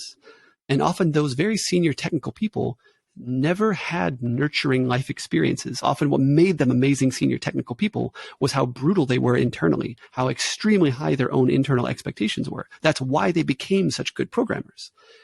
And then you put them in the position of having to nurture other people who have had different life experiences, and it goes terribly, absolutely terribly. So I don't exactly fault him. I don't think he was set up to succeed. And honestly, I hope that in the years he's been in the game since then, he's found some more like self-compassion that would allow him to be more compassionate to the people around him. But isn't it like ego? Isn't like it's more like ego and envy at the same time, where he saw something that's inside of you that he wish he had, like, because most people who hate you, they see something in you that they wish they did, but they couldn't. So they actually hate you for it. Maybe. Yeah, maybe. I wouldn't say no to this, because I know another engineer who had a very, very similar experience to what I had with this particular manager. And that engineer was like ridiculously good, a very, very competent engineer who also had catastrophic interactions with this guy. And now that you said that, I'm like, I wonder what he saw in each of us that was so threatening to him, so hard for him to be around. I'm not sure. Or maybe because you had the opportunity to do things that he couldn't do at your age, even though he did have much more better, I'm going to say this, better options than you guys did, yet you guys exceeded him at those certain things. I don't know. So he was younger than me and more successful than me. He's worth probably 100 times what my net worth is by now, I would guess. Well, maybe less than 100 times, but like 50 times certainly. I don't know. That's a tough one. I feel like it was more around safety. I think he felt unsafe. And he felt the only way to be safe was to understand the situation exactly the way he understood it, because he felt he had found the correct, safe interpretation of the situation. And so anybody who brought him a different view, he couldn't perceive it as a different way that could also work. He could only perceive it as a threat. An example of this is around, I don't know, a month and a half after I joined, I was working in our internal web stack. This was way before the Laravels, way before the Yees or the, let me say some older ones. Way before the, what was the Ruby on Rails competitor that was PHP based? Cake. It was way before the Cake PHP days, way before any of the MVC frameworks were nascent. It was early in this, and Facebook internally had nothing. There was no framework. There were two files side by side, a PHP file and a PHP-T file. The PHP-T file was a file of only like HTML style markup where you could output PHP data. And the PHP file was where all the business logic was. That was all of the abstraction they had in the entire web stack. I had come from outside of it, and I had a little bit of knowledge of this new sort of MVC thing that was really taking off. And I brought to this particular manager the conversation about this. It's like, hey, man, I think I could do way better work here if we adopted a slightly more rich framework. If we had a basically like an MVC framework where we have the model, which is our own databases, and we write some code that does that. And then I'll write another PHP file that does just the server side stuff, the business logic. And then there'll be the sort of view, which is what we have now in a PHP-T file, but we could do it in a more formalized way where we can reuse a lot of code. And he stared me blankly in the face and said, Jackson, we will never do that because that will never scale. And I think for the time he had been at Facebook, because he was an early guy, he'd been there since 2006. And at that point, like, you don't optimize a single function call and you can melt the servers, because the hypergrowth of Facebook was so demanding and they were so close to the red line so much of the time that from his perspective, it really was that dire. It really was that black and white. Either you micro optimize every single function call to free up as much memory as possible, or the servers crash. I think he believed that. And so someone like me coming in with this outsider perspective, he could not believe that that was true. He couldn't believe that that was an opportunity that we had. And fast forward a few months, I found out that two of the most senior engineers of the company were building the MVC framework for Facebook internally. It was called the A-Lite framework, and it became the framework that was adopted by the entire web stack. So this is one of those moments I look back at and I think this was a time where, like, to cut all the way back to our conversation earlier about confidence, at that time I had the perspective, I had the technical knowledge, I had the right moment of clarity about what needed to get done. What I didn't have was the confidence. When my manager told me, we will never do that, we will never scale, that will never scale, all I felt was shame. I felt shame and embarrassment. I felt so stupid for having brought it up in the first place. And now I look back and I think, wow, he was a jerk and I was right. But the thing is, that's proven to me by the best people. Sorry. But that's the thing is that what you've said was implemented by other people, even though you initially got the idea that would have actually revolutionized the whole thing behind Facebook. I don't want to overstate it. I don't think it would have revolutionized it. It would have given us a better set of tools for building web stuff with. And that's exactly why they did it as well. I think that the best I could have hoped for there would, like, the ideal manager to me at that moment would have said, you know what? There's a couple of people I think might have something to do with this. Maybe you should go chat with them about what they're planning. That would have been amazing. That would have been validating. I would have gone and talked to those people. Maybe I would have joined that team early on. You never know. It's impossible to go back in time. But what I didn't get was that opportunity. I had to fight for it other ways. So there's a lot of engineers who do actually have a lot of things to provide to the world, but they get shut down by bad managers. Yeah, Yeah, That's tough. That's really tough. Like, imagine yourself, you actually wrote a very good optimized code, and your manager comes up and he tells you, no, we're not going to implement it, even though it's going to be the next big thing. How tough is that? I can tell you this happens to this day. For what it's worth, though, this is something that we take really, really seriously at Cord. This is why I think of hiring as probably the most important thing and performance management as the second most important thing. Because if you have great people on your team, they won't tolerate nonsense like that. Like, no, there will never be a situation inside of Cord, as I live and breathe, where somebody tells someone else, you have to roll back your work because I don't like the way you wrote the code. That's just not going to happen. Over my cold dead body, because we've got shit to get done here, and we're hiring excellent people. They're going to do good work, and what we got to do is unblock their way, make sure that it's work that's going to land with a ton of impact and have customers lined up to pay for it, and we win. And anybody who's bringing some chaos, like, oh, I reject the way you wrote this code, or you didn't do enough test-driven development here, or your test coverage isn't correct, or any of this stuff, people like that just don't belong in, definitely not in my organization, and certainly not in most organizations. What I find, though, consistently across the tech industry is people mistake confidence for competence, and you end up with toxic people who you have a really hard time getting rid of. The other mistake that you see commonly made in hiring is you mistake charisma for competence. Well-liked people often are extremely damaging to organizations because people can't see clearly if they've done good work or not. So I'm going to shift back to the question behind the timeline implementation for the mobile. Yeah, about from Facebook. So in 2011 and 2013, you were the lead UI engineer for the timeline implementation for the mobile and web, because while building a mobile data logging infrastructure for the web and iOS and Android, which is registered as a patent. We will discuss about this a little bit later. So this is actually quite interesting, is that at the time where Facebook was working at GraphQL in 2012 to be exact, they started internally in 2012 with GraphQL, and they announced it publicly in 2015 to be used by the public. But in 2012, they were kind of using it internally. This back in the time where Facebook was trying to rebuild the native application for the timeline because they were using wrappers for the HTML. As you said, there was like PHP files. And what they're doing is that they were putting like web views. So if you opened on iOS or you opened on Android back in the time, and when the first Facebook apps, you would see them exactly the same because it was an HTML web view. That was you felt the same experience when moving from iOS to Android. They want you to feel like they write once, ship everywhere, Java mentality.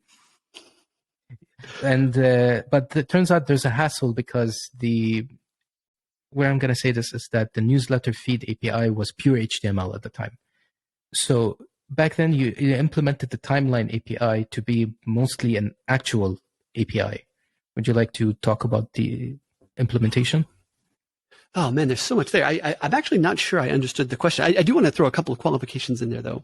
So I was the kind of the lead front end web engineer on timeline for the mobile web only. I was not like the lead engineer across all of mobile, because we did have folks working on iOS and Android and on desktop web, and those were different teams. So I just don't want to claim credit for other people's work.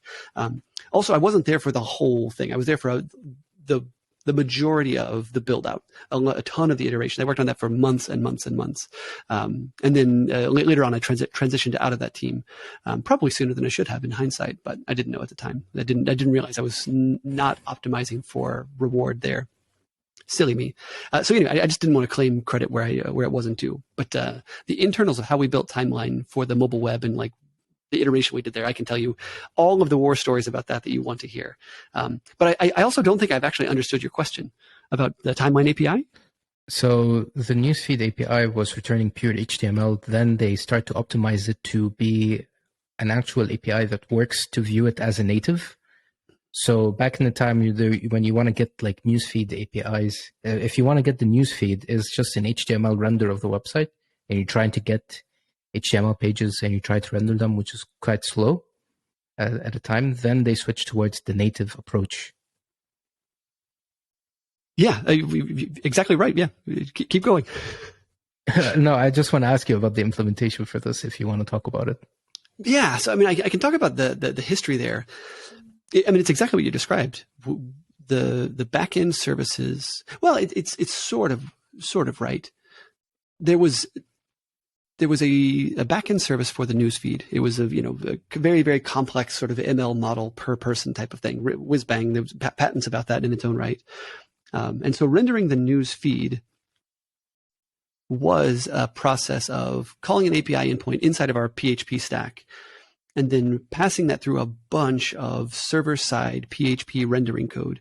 There was an abstraction within PHP at that point built by a guy called Marcel Laverdette called XHP, which was basically JSX, but for PHP, so that you could render markup in PHP, and it was guaranteed to be semantically valid HTML.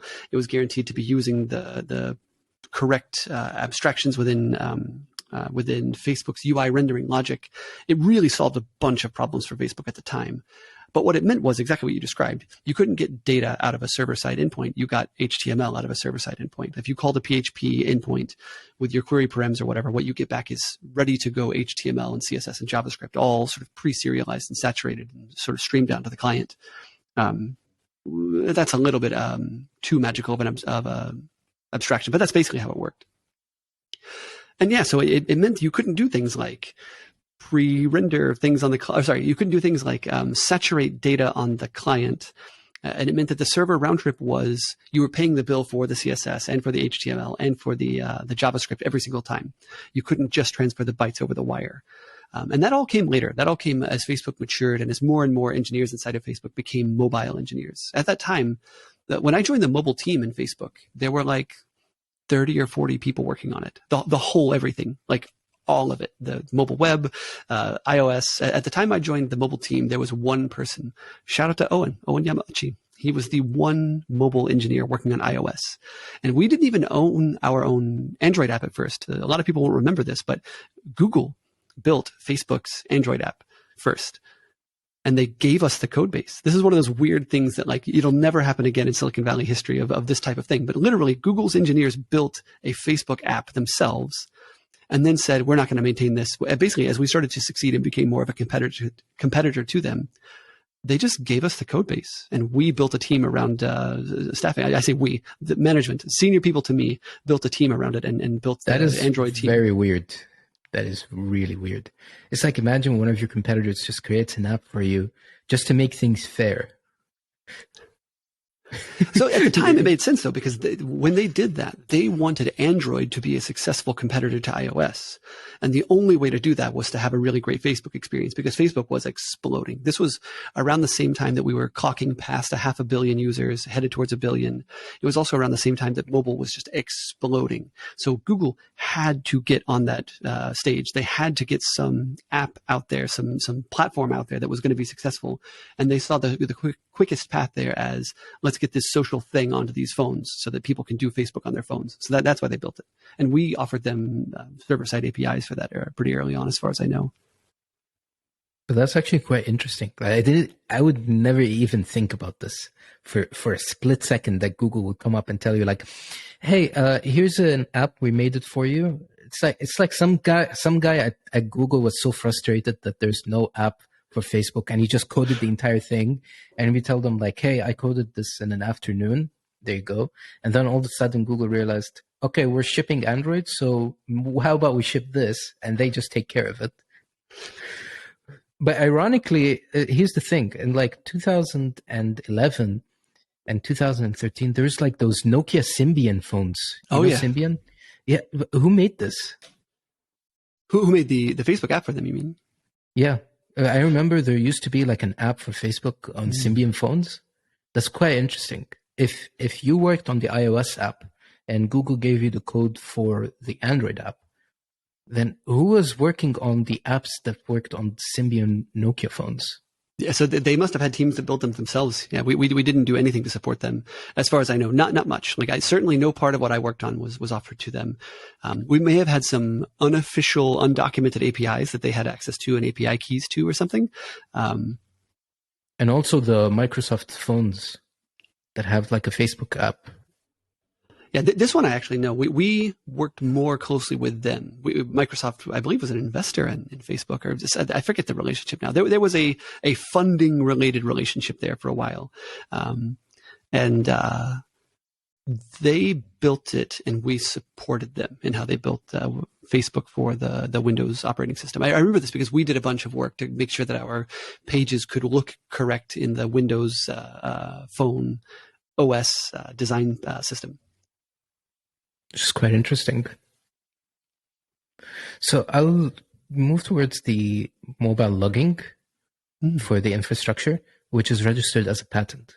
So what did it actually log exactly? Like, I don't want to get into details on what does it log, because it's very controversial to say about this kind of thing, because people would think that it does one thing, but it means something else. They would think like, oh, they're logging our data so it can crunch on the algorithm and start suggesting things. You know, those kind of crazy stuff. But usually like logging where you understand the certain behavior of how the phone actually works to provide a better service. And it was registered as a patent. Yeah. Would you like to talk more about it? And if you want to talk about the process of registering a patent? Yeah, so I can talk about this, but I sort of want to say some things about it as an engineering effort, and also like me as a person, as a team contributor, because I think I sucked on this project. If I'm honest, I went through a period of time at Facebook where I was like just not as good, and I was going through some personal stuff. I had also moved to London, and I was helping build the London engineering team, and that took a completely different set of skills and emotional energy. Like recruiting takes a special kind of emotional availability, a high level of emotional activation all the time. When someone sends you a message, you got to respond right then. It doesn't matter if you were eating dinner or if you were about to go to bed. You want to like strike while the iron is hot. And I was doing a lot of that. And it meant that I was not as good of an engineer, because engineering is exactly the opposite. It's the opposite of being reactive. You have to like be able to sit down and get into that sort of Zen space and load all of the content into your head and understand how the system works and make the right choices of what to do next. And you have to tune out the world largely. So I was kind of tasked with two things that I didn't realize were really, really in tension with each other. What I felt was I'm doing well at one and badly at the other. And in hindsight, I realize now, like, I think that's sort of innate. I think you have to be a very special person to be able to bounce quickly between both. So anyway, I wouldn't count this as like my proudest contribution at Facebook by far. That said, it was an interesting project because we were trying to solve a real problem. I think I mentioned before that big techs have problems that little techs don't, that startups just don't have. This is one of them. The problem we were trying to solve was everybody who's doing any sort of web development, client, customer facing, like end user facing web development, anybody who's doing any native development, any UI layer native development, like running stuff on the client, the folks working on the frameworks behind those web applications, the folks working on the UI of those applications, hundreds of engineers, they're writing their own logging code. Everybody's writing their own code to send this particular piece of log data to the server, to send that particular piece of log data to the server. And there was no standardization. There was no way to even know how much stuff was getting logged to the server, because it was in so many places in the code base used by so many different APIs. There were like very, very basic HTTP endpoints you could just hit that would write stuff to the server and you parse it out later. There were some like official blessed APIs for logging things. Anyway, it was a mess. It was a huge mess. And it was exactly the kind of mess you get into when you have a hyper-growth team that has a bunch of different teams that are all starting to diverge. And so the team that we started there, it was around this. It was like, how do we coalesce all of this logging into something that is coherent, that we can understand, that we can make decisions about together? And that was where we should have stopped. And we did not. We over-engineered the shit out of that project. What we decided we were going to do was define an API for client-to-server logging that has tons and tons of fields in it. You're going to be able to know the device ID and the login session and the screen size and basically everything you get from the browser naturally onto the server. All of the extra headers of information you get about the HTTP request user agent and the screen size and the operating system. We were like, what if we did that, but we went even further? What if we added all the stuff that you might want on every request? That was dumb and we were wrong, but we didn't know it at the time.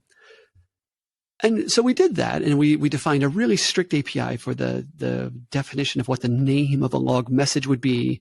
So basically, so that we could figure out what each of these logs were. Largely, this was for attribution, right? Like we wanted to know which teams are abusing the logging infrastructure, which teams are using too much data on these clients, which teams are logging stuff they shouldn't log.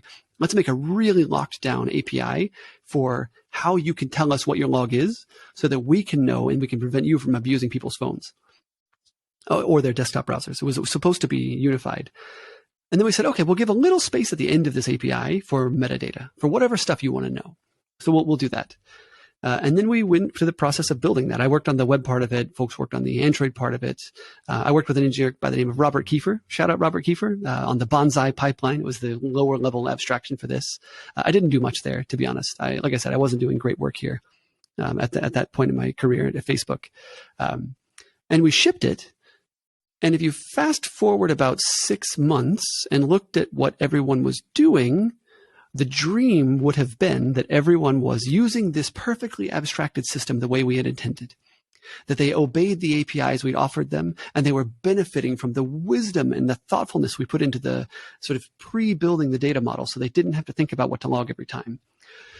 And what actually happened is everyone put a shit ton of JSON in the metadata field and ignored everything else. Which is so every single team. By the way, I expected to put the stuff in the metadata. By the way, this is not something actually new. This is absolutely not something new. I'll tell you the reason why.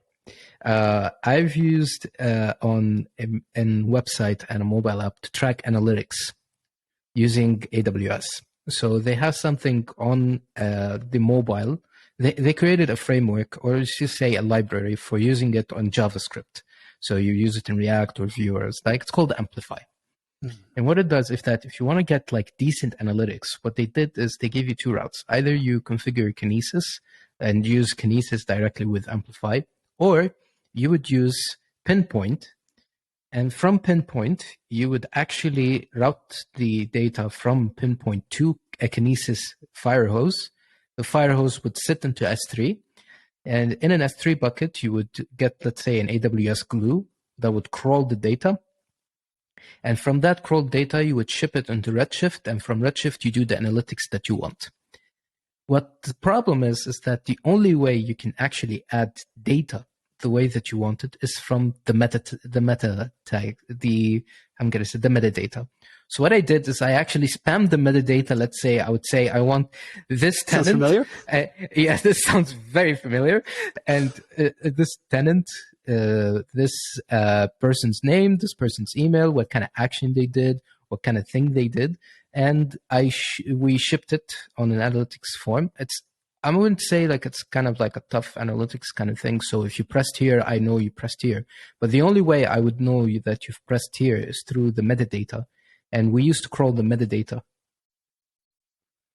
So it's not something far-fetched from what you actually said. But that's the problem, is that instead of like data logging on that kind of scale, we were doing it for analytics to show on an analytics page, which is not very far-fetched from what you actually said about people would just spam JSON in the... Because it's just easy. When you give us options to throw whatever we want on something, we will abuse the shit out of it. Yep. Yeah, that's exactly what we discovered. Yeah, the iOS team and the Android team. And it works. And it works. It works. It's a working product. It gets you analytics, all of that. But the problem is that it's within Amplify itself, is that the only way you can actually achieve this is to put it in the meta tags. You can't put it somewhere else. They don't give you a field where you can actually add something that's quite reasonable. So let's say, for example, if I want to add, let's say, your email address, or let's say your ID. So I could actually know this is you, the one. Either you're going to have 2 ways to use the, let's say, for an example, the action. You would put, let's say, ID dash the action name, and when you get it in JavaScript, you just split them. So you have more work to do, or you spam the meta tags section. That's the only solution that you currently have. Yep. Yep. That's the only thing that you got. Yeah. So we discovered that as well, basically. We discovered that developers they're going to want to define their own data payloads and that they don't really want a very formalized architecture. Like I'm sure some teams benefited from the stuff that we pre-rolled, and they probably would have just as easily put those fields into their own data payloads. And we should have just built a really, really flexible, easy to query JSON kind of time series backend thing. And it turned out that sort of thing came later anyway. A bunch of infrastructure folks worked on a bunch of different tools that would guarantee things like in-order log delivery of big complex data like that. But so yeah, so the funny thing about the patent though, there's a funny story with the patent here, which was we worked on this in 2013. I want to say it was started in 2012 across 2013. And then I eventually transitioned away. I worked on a different team, because I was in Facebook London at that point and the office was growing, and it made sense for me to join a team that was local to London and not be the one person who was no longer anywhere near this other project. And then years later, I discovered that I was on the patent. I had no idea. No one told me, no one ever sent me a message saying, hey, by the way, your patent is out now. It was one of those things where like the patent machinery inside of a big company works at the pace of a big company multiplied by the pace of the US patent office. And I'm sure whatever patent attorney it was who was managing that process, maybe they didn't even care that I was involved anymore. They were like, whatever, this was handed to me because the person who was on my team left, and now I just got to finish the paperwork for this. So I didn't even know about it until much later. And then I messaged the people and I was like, hey, we're on a patent together. And they were like, okay. No one cared. So it's like you're in a group project and your name was written on the project. I mean, in truth, I did a bunch of work for it early on. I was heavily involved in the design side of it, and then somewhat involved in the mobile web implementation of this. And then I didn't touch it for years. And yeah, then you get the grade on the group project, and you're like, oh, right, yeah, we worked on the group project together, huh? I got an A. Maybe. So no, I would give us like a C- on that project. If I could go back in time and do that with the wisdom I have now, I would do it completely differently. Probably what I would have done is not join that project in the first place. I think there were a lot of cooks in that kitchen. A big tech problem at times is that you have so many great people who are all gunning to lend some real impact that sometimes there's more talent in the room than there is needed to get the job done. Startups never have this problem. But hey, you learned something, so that's not a complete loss. That's true.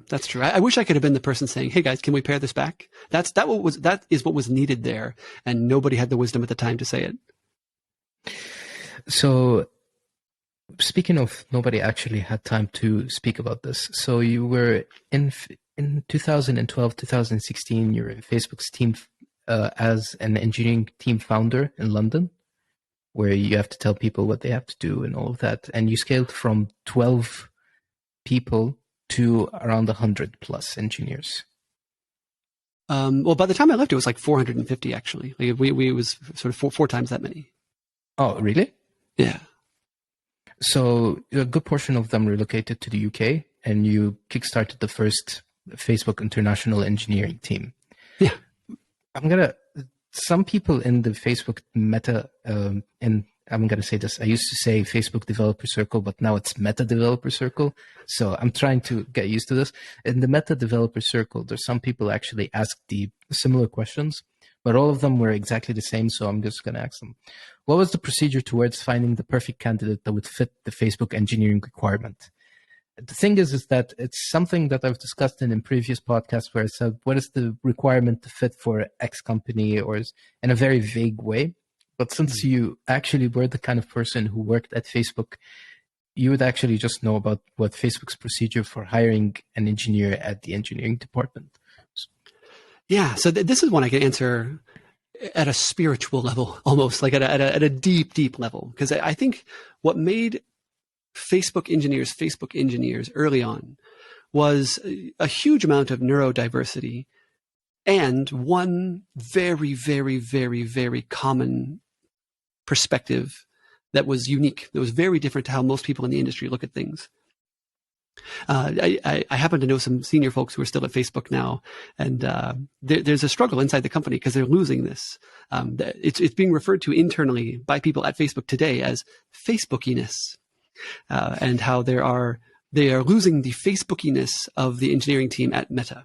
And so, I guess the question is really what do they mean by that? What is Facebookiness? it's a combination of things. One of them is very, very, very strong technical skills. To party at Facebook as an engineer, you've got to be really damn good as an engineer. There's no room there for people who are like kind of mediocre at problem solving, kind of mediocre at coding. Just not interested in those folks. You don't get to be part of Facebook if you don't have those skills. So we were screening for that the whole time. Facebook always kept that. And then there were like sort of big tech skills like architecture. Like, can you pass an architecture interview? You got to do that. The thing in my mind about this, though, is passing an architecture interview is not really about how well you know distributed systems. Not really. It helps. It absolutely helps to solve a distributed system problem, to have distributed system knowledge, right? Like that helps. But that's actually not what it takes to solve the problem fundamentally. Way back in, I don't even know if it'll make the edit, but way back earlier in this conversation, we talked about like the perspective people had at early Facebook of being able to cut all the way down to the core, most important part of a problem.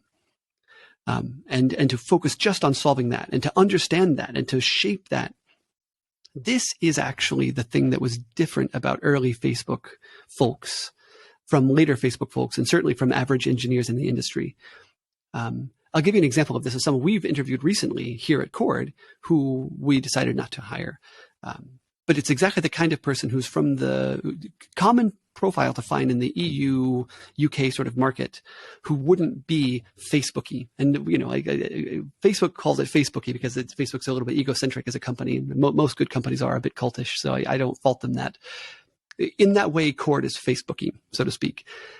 Basically what happened was we interviewed this candidate, and the architecture interview, the candidate focused on areas where he had knowledge, and he avoided areas where he didn't have knowledge. And he spent the majority of his time in that interview defining the really, really fine-grained trade-offs in the area that he has that most deep knowledge. And the problem with that was he neglected solving the actual problem. That's important. That's really, really important. You can actually see this in that anecdote I told before about the engineer whose teammate decided they had to unship their successful deployment because the code wasn't idiomatic. The person who would say that is someone who doesn't understand what's important. They're trying to make the situation about the thing that they feel strongly about, maybe that they feel competent about, and that's divorced from what's important. What's important is like, what does it actually take to succeed? And startups have to have this. If you don't have your eyeball locked on what's important, you're going to fail. Early Facebook and Facebooky people and the people we tried to hire across the years, we constantly screen for this. Does this person know what's important? Like a great example of someone who's got it the wrong way round is I very frequently interviewed people who were Scrum Masters. I'm going to pick on Agile for a second. Pet hatred of mine. Scrum Masters often are folks who believe that the software process is important. And having a process that you execute is important. And it's got to be an efficient process. Does it have to be Scrum? Does it have to be Agile? Do you have to do sprints? Do you need retros? I almost used a bad word. You don't. You absolutely don't. What you need is a process where the most important things get done and the most important blockers to that success get removed. And you need people who are able to go, what's not working here? What was inefficient about this? How can we do this better next time? What is the most important thing that we need to solve today? You need that perspective in your team if you're going to succeed. And I feel like this is like when we talk about Facebookiness, there was kind of an unapologetic, relentless emphasis on what actually needs to get done and to be able to call bullshit on so much of how the rest of the industry operates. So when someone comes through as a hardcore TDD acolyte and who believes you're doing it all wrong because you're not doing it TDD, a Facebooky person would be like, nope, you don't get to be part of this club because that stuff doesn't really matter. It really doesn't matter. You can have basically no tests. And if your code is correct, you can win. And you can have loads of tests over a crappy code base that doesn't work. The test can pass and you fail. So it just isn't actually important. Can it be beneficial? Yeah, you should test some areas of your code base. And if you're a TDD person, you have got it wrong. You literally don't understand what's important. This is an uncomfortable truth that all of the very, very, very kick-ass engineers in the industry know intuitively. And folks who don't have their head on as straight, they just don't. This is what Facebook and what most good companies are really looking for. And I'm going to say something a bit critical here about Facebook, which is I feel like they've kind of lost the plot on this. Most big techs do, and Facebook has as well. Google went through a really painful period of hiring bad people from like 2007. I heard anyway, I wasn't there, but I heard a lot of people who were ex-Google saying, yeah, the hiring sucked from like around that time up to maybe 2010, 2011, when they kind of pulled it back a little bit. I still know people who are at Google right now in very, very senior roles who are trying to help fix the culture because they've lost their way a little bit. So the what's important thing is where it really comes down. Like that's the thing that matters the most. And Facebook right now has hit that same inflection point where they hired people because they grow. We did this in Facebook London. We hired people because we hire people, and they would come on board, and then we would figure out projects for them to work on. That is the wrong way around. You don't hire people because you can hire people and then figure out stuff for them to work on. You have stuff that you need people for, and you hire people to do that work. When you go too far the other way, when you go too far into the we grow because we grow, what you wind up with is kind of bullshitty projects. You get tech leads coming up with stuff to try to see if it works, and you find people who move their lives. They relocate their families. They invest in this vision of what it's going to be, and you don't really have an actual project for them. You don't really have meaningful work for them. We did that at Facebook London. Like anybody who says we didn't do that at Facebook London is lying to themselves. There are several orgs that people know 100% exactly what I'm talking about, where we just kind of came up with stuff for people to work on. That was not okay. That was not okay. And the consequence of that is you dilute the culture, you dilute the focus. You can't defend stuff that's getting worked on, but it becomes part of the big tech corporate machine where the manager there needs a team so that that person can make it to the next level of manager, and that person reports to a director, and that person's trying to make it to the next level of director. So they need enough reports under them to justify their next level directorness. And the VP under them needs to be playing really, really like heavy lifting people sort of orchestration, because that's what VPs do. And so the operational machinery of the company happens, but important work isn't getting done. That's the honest truth of big techs. And I think that's where things have gone wrong for the bigger technical teams over time, where they like lose kind of they lose the plot. Post success, after you're in the reap phase of your company, this is where it goes wrong. So anyway, when we were building Facebook London, we were looking for the inverse of that. We were looking for people who really, really knew what was important and who were very, very competent. And I also think we didn't do a very good job of hiring for people who were great teammates. I think we kind of lost the plot on that one a little bit. So there's some kind of mistakes done while hiring people. Oh, yeah. That have been done. So let's say, for example, if you want to hire someone, you would actually find a project that's already existing and you tell them to work on it. I mean, I would say it starts even before that. What you would have is a project that is on fire. Like when you're doing hiring really, really well, it's when you have a desperate need for this next person, and you have been carefully choosing what hurts the least to not do because you just don't have people to staff it. Startups know this pain very, very well. And when you find somebody amazing, you bring them into the team and you drink from the fountain of their abilities. You are nourished by their team contribution. That's how it's supposed to be.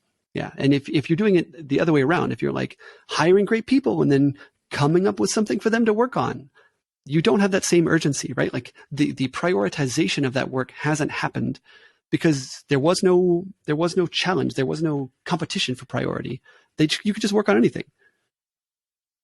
But when you let's say, for example, if you tell them to work on anything, that means you can get, let's say, an engineer who coded Python for most of his time, and you tell him to write Go.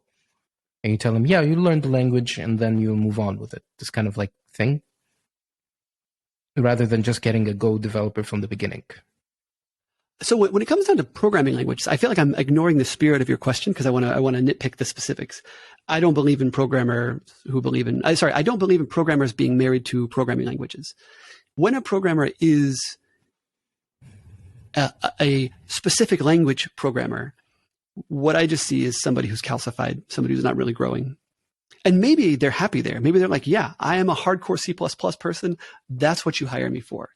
I think if you're a startup, if you're a growing company, you don't want those people on your team. Not really. Not until you have real problems that are worthy of those special people.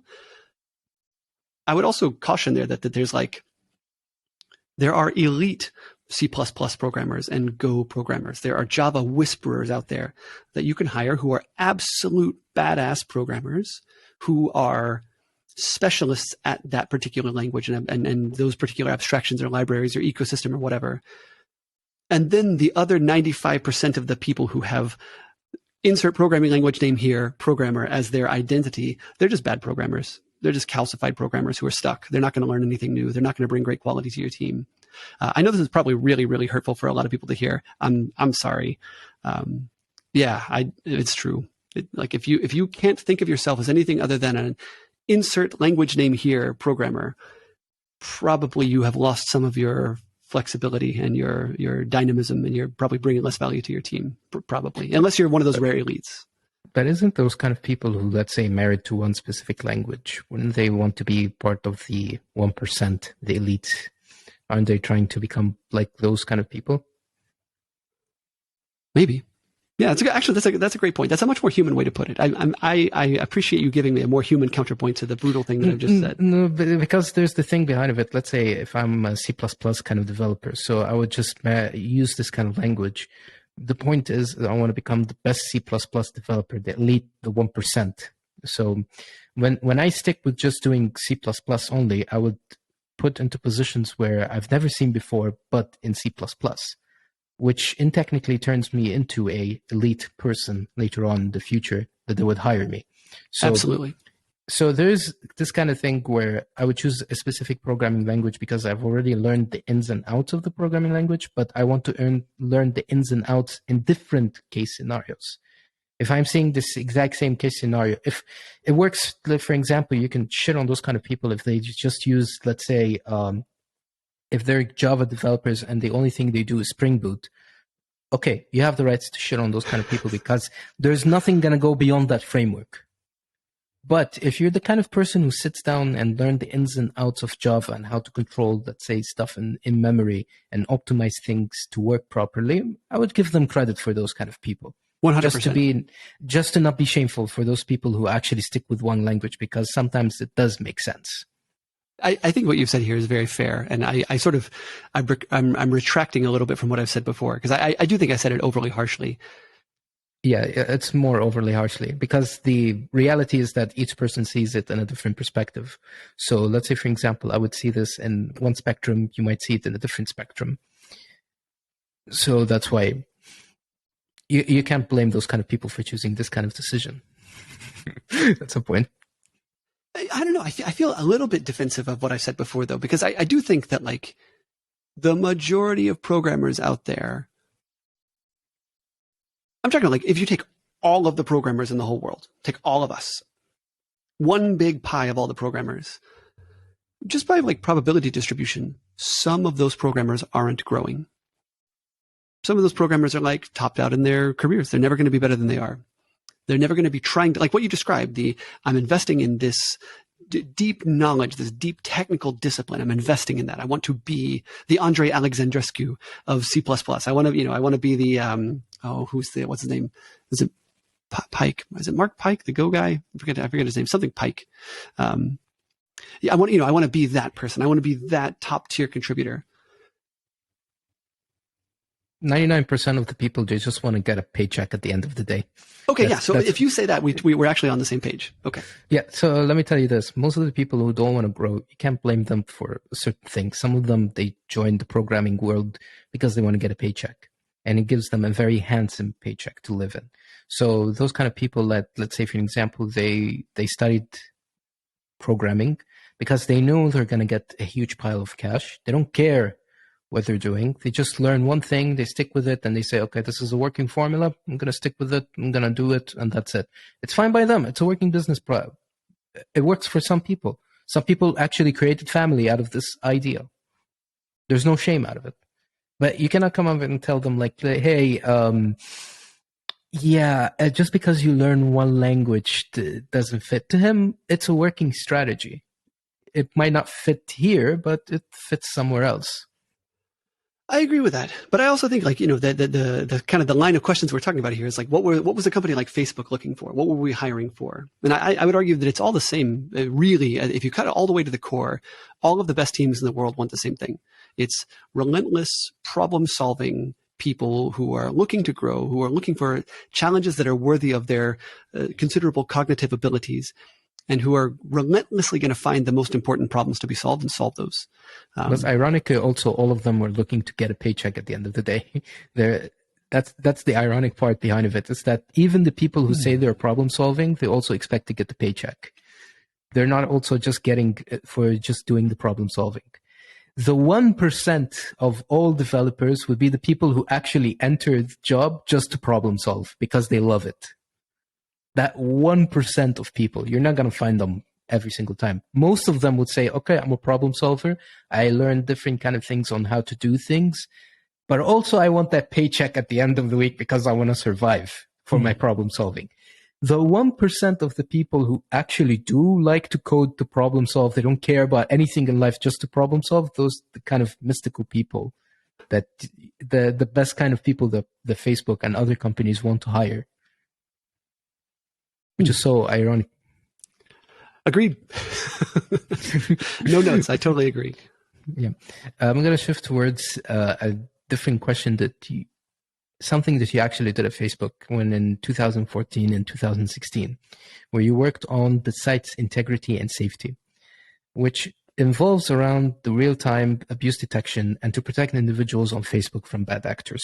Let's say, I'm going to say this, building the photo matching infrastructure to prevent sharing and spreading of things like, let's say, child exploitation images and abusive content on Facebook. This kind of content and this kind of infrastructure is critical for a company, let's say, like Facebook, when in the past this was actually handled manually through, let's say, Facebook mods. I've learned actually about the Facebook mods from a video on YouTube from, let's say, The Verge, or something similar. It's a news outlet that shows you people who see specific, let's say, posts that you report on Facebook, and they would see it physically as actual people. They would see the post and they would rate it if it's actually abusive or not. Now it's all algorithms. Now, I think now it's algorithms based. Not as much as you would think. Nowhere near as much as you would think. Maybe this is a good point for me to jump in, because the work I did there is actually 1 degree away from those folks. So I worked directly with the community operations team. You think of them as the mods, and that's a fair way to think of them. They are basically like content moderators. They were the folks who were the stakeholders in many of the projects that I was working on there. Meeting with them, learning from them. The wealth of knowledge that folks who are doing content moderation at big tech companies have, the wealth of knowledge they have about the bad actors and the bad things that people do to each other on social media, it is considerable. And the shocking thing is it's incredibly hard to distill into algorithms in many cases. It's incredibly hard to distill into algorithms. I think people somewhat naively assume that you can algorithm this away, and you just cannot. It's an arms race. Every time you get an algorithm that is a little bit better at detecting certain kinds of things, the bad actors just get a little bit better at creating those kinds of things.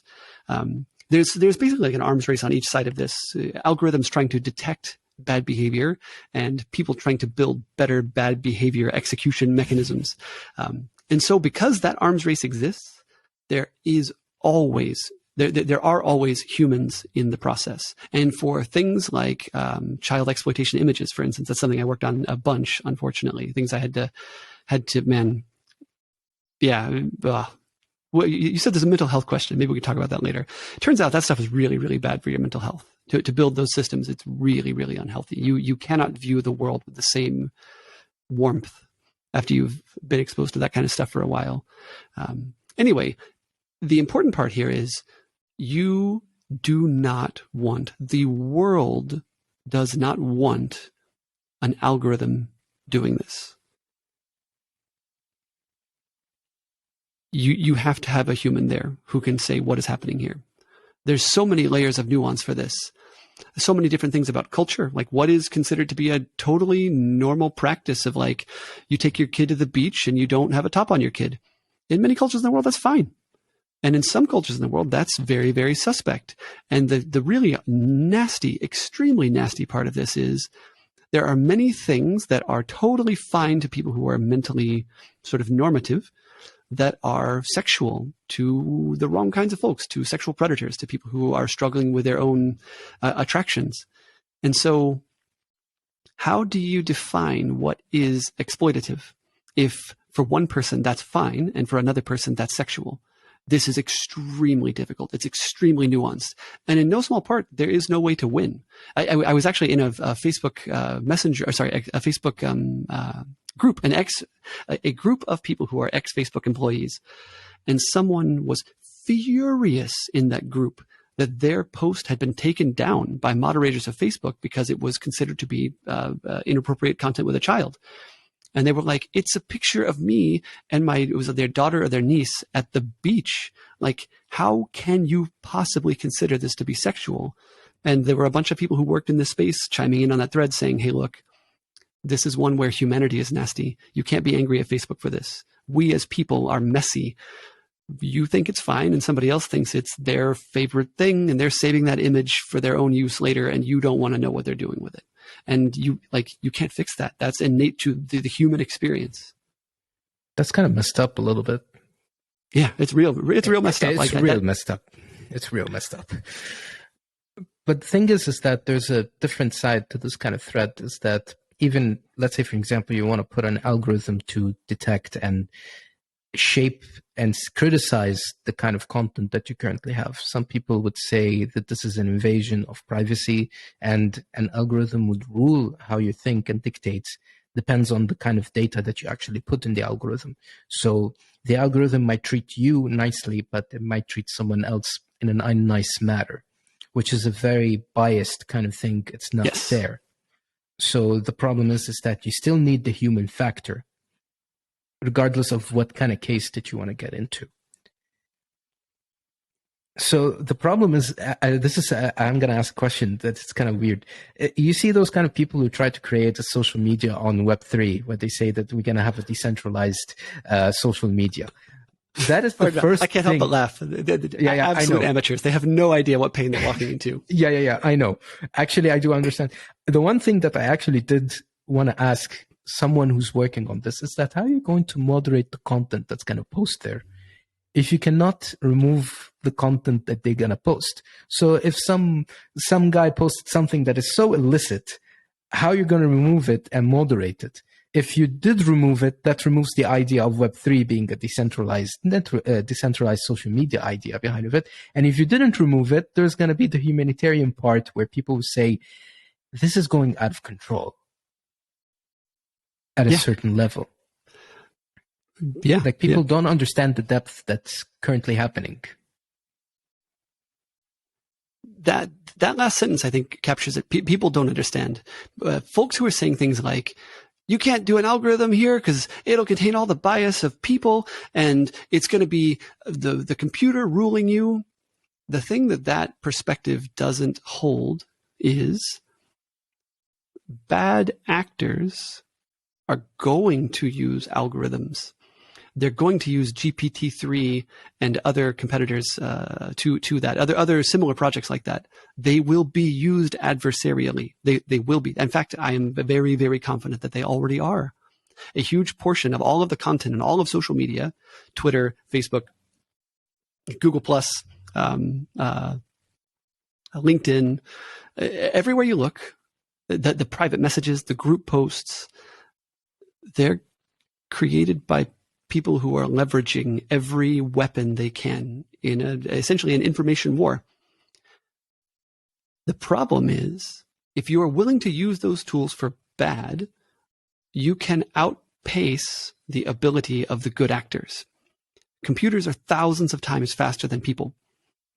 So even if you hire 1,000 more people, all the computer has to do is get a little bit faster and they can outpace all of those people and you lose. It's an arms race. So if your bad actors are using these tools, you have to beat them at that. And the only way you can do that is to be able to keep up with the pace of content creation. You can't do that with just humans. You can't. Like, you literally cannot. And you don't want the world without the yin and the yang here. Like if it was perfect, like utopia, every single content is reviewed, every single piece of content. Let me just start this whole sentence over here. Imagine the utopian view of this, where every single piece of content that is created is reviewed by an emotionally balanced, woke, sensitive, freedom-minded person who is omniscient and able to make the correct call in every case. That person doesn't exist, by the way, but let's just say, for the sake of argument, that they do. How many pieces of content can that person review in a day? And how many of those people are there in the world? You very quickly run out of humans to do the review. You can't do it. Probably you would have, if let's say the perfect case, you would find, let's say 100. But the kind of content that you have is around 2 billion per day. Yeah. So the time that they actually need to review everything is they would actually need to be revived around 10 to 20 N times to be able to view all the content within almost a day, which is impossible. Yeah. So that's for the big like nation state actor type stuff, the election meddling, that kind of thing. There's another aspect of this, which is human to human manipulation. Like let's imagine the world, the internet as people. So let's imagine you've got an internet site. Let's imagine it's got like 2 billion people on it. It's because we could be talking about Twitter, we could be talking about Instagram, we could be talking about Facebook, whatever. When you have that population of people, some proportion of them will be bad people. They will do bad things. Do you just let them run? Well, cities invest an awful lot in police, right? Like cities invest in investigations and laws and courts and penalties and fines and jails. Like the cities have to do this. Social media, human interaction online is no different. You have to have that apparatus, right? And the fascinating thing is understanding when something has gone from bad to actually not okay and needs to be stopped by the system itself.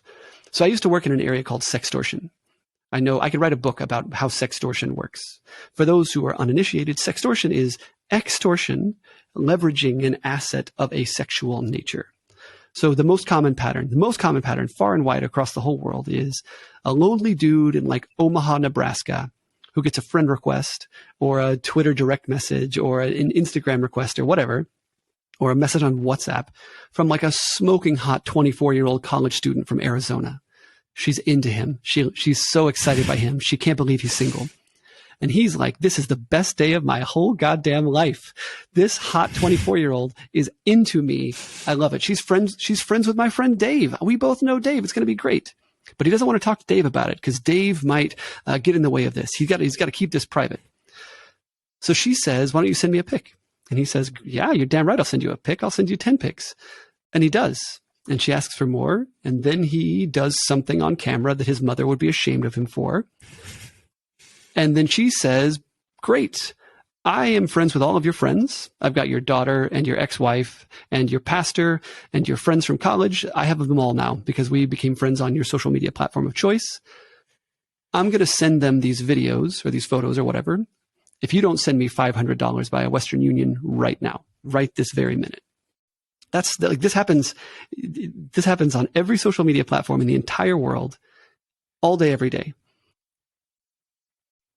How do you catch that? How do you stop that? How do you stop that from happening? Stop people from being idiots and assuming something that's too good to be true is true? Okay, good luck with that. You can't stop human behavior. Like a lonely dude motivated by the right kind of photos is going to go a long way. Do you catch every single profile that might become a sextortion account? Good luck with that too. Like there's a lot of profiles coming to exist. Humans can't even tell the difference between a profile that was created for spam purposes or for sextortion purposes and an account that was just like created and left fallow. Like the humans don't know the difference. You like I can look at 100 accounts that are like newish accounts that have a couple of photos and I cannot tell you who's real and who is not. it's only somewhere far down the line where that account starts doing things that don't make sense, that are like really, really sort of divergent from normal human behaviors, that you start to have a picture of this. Anyway, I'm throwing out there things that I've experienced directly, that in a distributed world, in a Web3 world, in a world without very, very, very high touch human content moderation, centralized human content moderation, you don't fix it. This is a great example of that, someone who's like dreaming up a pie in the sky distributed social network has no clue that they have a much nastier world to deal with than they think they do. But the problem is you can't please everyone. Even if, let's say, for example, some people would say, okay, we need an algorithm to dictate us and to rule us. It's like a 1984 utopia of George Orwell. Or if you have some sort of moderation, people would come up and say, like, this kind of moderation is biased. So you can't please everyone. Like, either you have to let the backed factors take over, or you need to put like an algorithm that's very biased, that's going to give you very inaccurate ways, and you can be treated badly for something that you're not in fault of. So the problem is that people don't really see how the spectrum works unless they put themselves in that kind of position. Because all people see is this kind of like social media. They see this happy place because social media was created to see this happy place. But the world is not that much of a happy place. Mm. But the thing is, I'm going to give back to the sextortion kind of example. And in big countries, let's say like the United States, it's quite difficult to catch the person, because if you want to file a report, you want to get someone, all of that, it's going to take a huge process to get the guy, and the guy would have actually moved from Nebraska to Louisiana, or moved to another country. Oh, actually, well. For that case, the thing is, they weren't even in the U.S. ever. They were never in Arizona. It was always a dude in like Benin or actually less so in China. For sextortion, the hotspots are Cote d'Ivoire, Benin, Ghana, the Philippines. Those are the real hotbeds. Those are where the art of sextortion is well honed. That's actually quite interesting. But in smaller countries, let's say like my country, Lebanon, it's quite easy to catch the bad factor and to actually get to justice at a certain level. Like I have a certain friend of mine who got abused at this kind of way, and she got things sorted out, which is that's great. Not great. Yeah, so it's the scale of the country also as well, and the national security of this country also plays a role. So if you're in a small scale country, or if let's say if you're in a state in the United States that does take this seriously, and the bad actor is detected to be within that state, it's much more easier for them to deal with this kind of thing. But the process of how to get things done for it's quite difficult. So the case of the sextortion guy always gets away with it. Works when you're dealing with those kind of people, but sometimes it does work for certain other people as well. Which is kind of weird. So that actually jives. Like I said, I could write a book about sextortion. So there's a bunch of different archetypes. What I described is financial sextortion, which is globally distributed, and it's far and away the most common type of sextortion. You mentioned that the victim in this case was a woman. Almost always when this is the case, it's like a former partner, or it's someone who's intimately connected with them. This is sometimes referred to as revenge porn, if it's the case where someone they were intimate with previously starts to leverage assets that they were given in trust, if they start to do nasty things with them, like, spread them online, upload them to porn sites, things like that. There's another version of this, which is sort of the clumsy opportunist, which is like some guy who gets something, the girl sends him a pic that she shouldn't have. In hindsight, maybe she made the right decision at the time, but it turned out to be not the person she thought he was. And then he realizes he has the opportunity to do something here to force her to behave in a way that he wants her to, and he takes advantage of that. These are the most common patterns of that type of sextortion. And the very nature of that is how that person got that asset was by being geographically close to that person. So it's a different archetype. And in those cases, if you've got laws and if you've got people who are following through, yeah, you often can get your bad actor. In the U.S., this is a mess. Police departments in the U.S. don't take this stuff anywhere near as seriously as they should. A lot of women in the U.S. have been hurt by bad actors, and there will never be consequences for those bad actors, because the police can't be arsed to go chase some guy down and say, hey, you sent this picture to a group photo and you shouldn't have, and you go to jail for that, which is really disheartening. It's really, really sad. It sounds like in Lebanon, they take it a little bit more seriously, which is really, really nice to hear. They take it more seriously, and because it's much more easier for them to deal, because the geographic space is way much smaller than a state in the United States. So the even if you want to catch the person, there's only like one airport. So everything is just easier when there's a smaller distance country or a state, much more easier when it's a bigger state or there's a bigger country. So if, let's say, you want to take the step, let's say in Egypt, it's way much difficult than to do it in, let's say, Bahrain, because Bahrain is way much smaller than Egypt. So the scale of the geographic scale plays a huge role on how things are going to happen. Gotcha. Just to get the context out of it. But the thing is that when you did this on Facebook, so you actually did the integrity and the safety of the platform. But it's not just only about sex all the time. So it's other factors as well. So let's say weapons is also a factor. Oh, yeah. So I've heard like stories, if don't want to get too much detail into this, it's like people who are just doing like Facebook Live, similar to how Red Rooms do in the dark web. Similar. Oh. Is this, are you talking about like snuff films or something where someone like gets killed on camera or something? Yeah. Gotcha. So I don't know too much about that. I didn't work that much in that space. Gore, violence. That was. I mean, there are people who worked on that. I was just in a slightly different area of the problem space, working with a different set of community operations people. So, like, in no way am I saying that there's like I basically don't have enough knowledge to comment thoughtfully, meaningfully about that. I just don't know as much. Fair enough. Okay, I know this is kind of weird. I'm going to shift to a different question because we got too much details into this. But it's quite of a decent amount of information to highlight about this kind of thing on what kind of different social media do. And people think that this is a happy world, but it's not. But I'm going to shift the context to a different question. I know we got into a little bit details into that part. That's all right. I'm going to shift towards, I've talked about this in previous podcasts where certain individuals who used to work at, let's say, FANG, or now it's called MANG companies, or A-listed companies, they would become CTOs in a newly formed company or startup.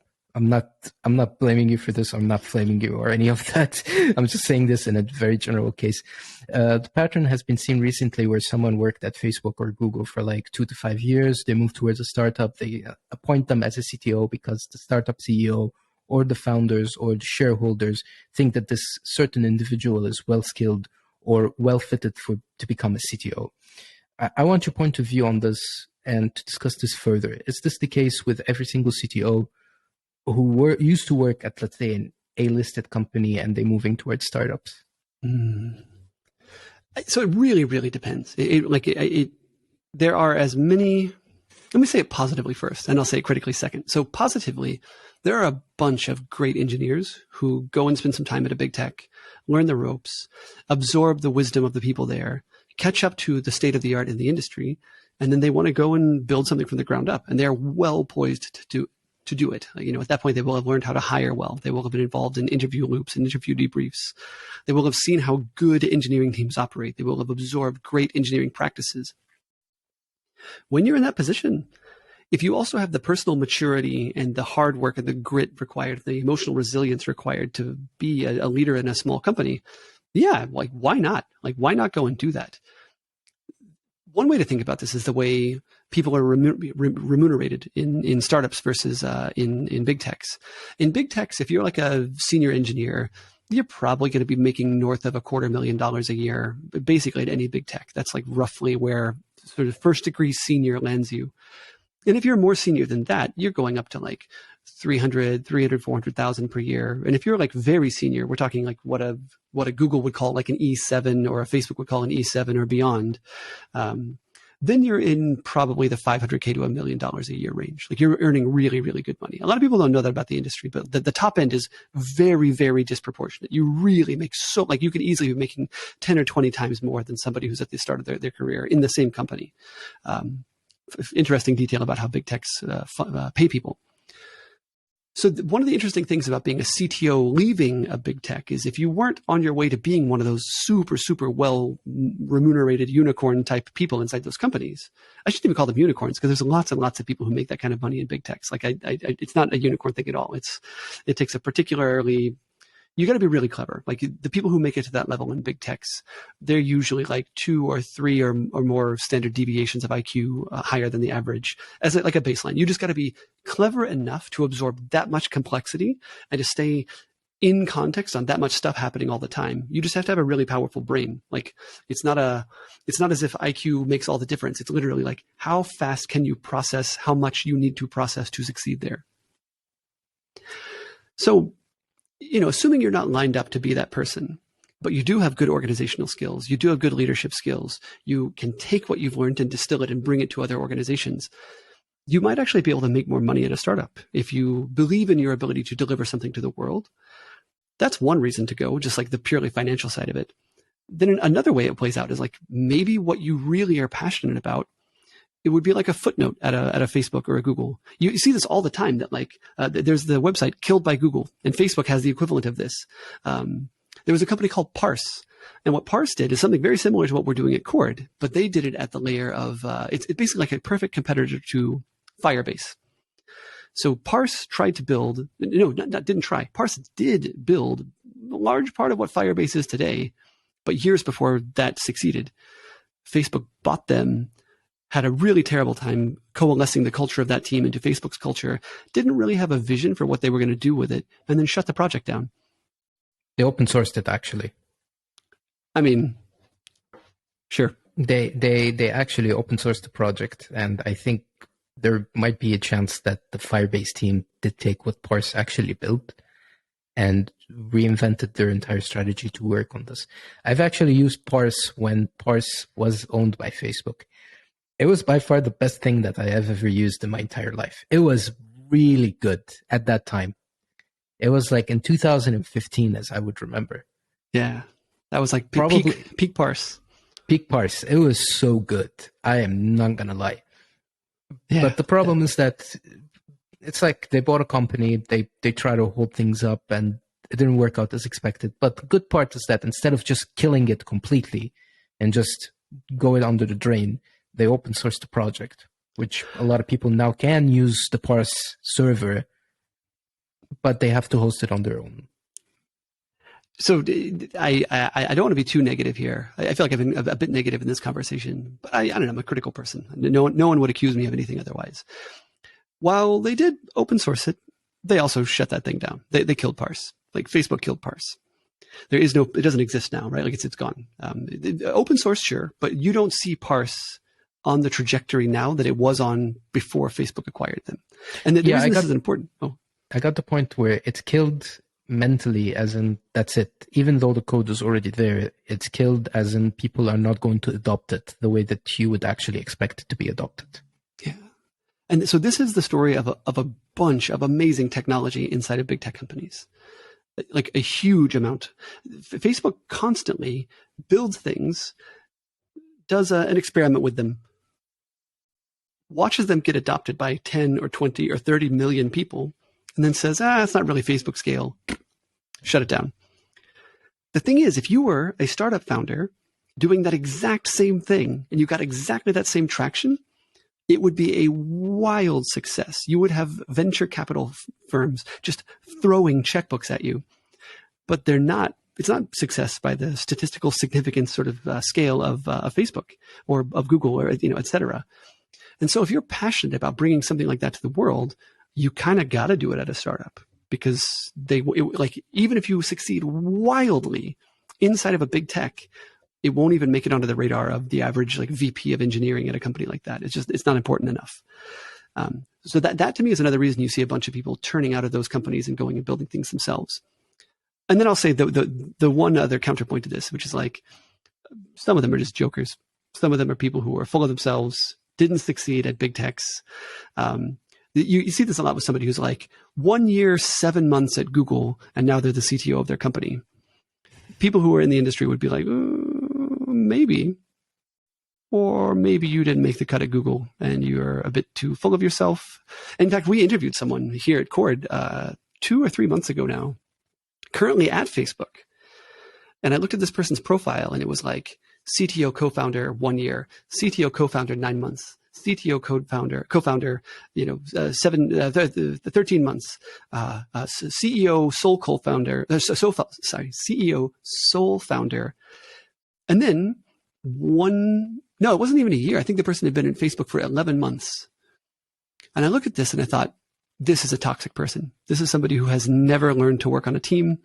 They are a serial entrepreneur, but really what they're doing is serially failing to actually deliver something to the world. They're clever. They can pass coding interviews. They probably are a real technical person, but where they're missing is like being a decent human being. And that kind of person will absolutely use their Facebook prestige, their Facebook pedigree to go and get their next CTO co-founder role. For sure. Absolutely they will. Absolutely toxic human being that nobody should ever hire. They're like Thanos. They collected all the stones. They're like, I'm moving from one company to another. I'm going to add a stone here on the gauntlet. I've seen those kind of toxic people actually in real person. And you actually come up and you ask them like, why you're doing this? It's like, yeah, I just didn't feel like it. Or I kind of found like there would be much more better. And you see their CV, it's like 1 year, or like a couple of months and be like, dude, you're toxic as fuck, man. just stick somewhere for like 2-3 years. Just let me feel like you've done something. Like out of all of those 1 years, just stick at a company for 2 years, just for the sake of not ruining your CV. Nothing more, nothing less. You don't have to like the job. Just stay there for 2 years to not wreck yourself even much more. But people be like, no, I'm given the chance that I can move. I'm about experiences. It's not about the skills. It's about the experience. And you're like, yeah, good luck with that. Red flags. Because what I hear in that is I have never had to build and maintain relationships with people on my team for more than a year or two. And it's hard. Like building a team is a lot like a long-term relationship or having a family. You don't always like each other, right? Like ask any two siblings if they always love their siblings, and they will give you a very blunt answer that usually involves some swear words. You know, like families don't always get along. It's not always easy. And you need relationship maintenance skills. You need to learn how to rupture and repair and reinvest in people and believe in people even if they disappointed you or if you disappointed them. Like you got to see that experience in someone's life if you're going to trust them as a CTO type of person. It's too important of a role to not have somebody who's a healing, emotionally warm, nurturing kind of person in that position. But you don't see that most of the time. That's the problem. You rarely see that. And I don't know. Maybe I'm telling the world that everyone needs to be like me, because I do think of that as something that I bring to a team. So maybe this is a case where I'm like outing myself suddenly as a bit narcissistic and like believing what I am good at is the thing that is important here, which maybe it's not. The problem is that the perspective of how you see things is quite different from how others do. So on social media, they created this whole idea of you don't need to stay in a toxic environment. You can always change, you know. They've created a way, like the algorithm and all of that has created a way for you to even do toxic stuff while thinking it's normal. So most of the people who are doing the toxic thing, they're not aware they're actually toxic, saying they're doing the best that they can to achieve a higher milestone. So some people shift jobs, for example, in a year for a higher paycheck. It makes sense. So let's say, for example, you started at 10K a month, you switch to, let's say, 15K a month, and then you shift towards something like 17 and you get up. You can't blame them because they wanted the higher paycheck. But the thing is that for the higher paycheck, they're wrecking their CV at the same time. They are not aware of it. Some people, they say, I don't want to stick in one place because it's toxic. And the environment around them has created this kind of world where they say, it's totally fine. You know, you're not the bad person. That's the problem. Yeah, I don't know. Best team members I've ever worked with, and what I aspire to in myself as well, is to be able to look at any situation and say, any bad situation, any situation where there's tension or where something didn't work or people have hurt feelings, and to walk up to that situation and say, what did I bring to this that wasn't good? What if this is on me where I could improve myself?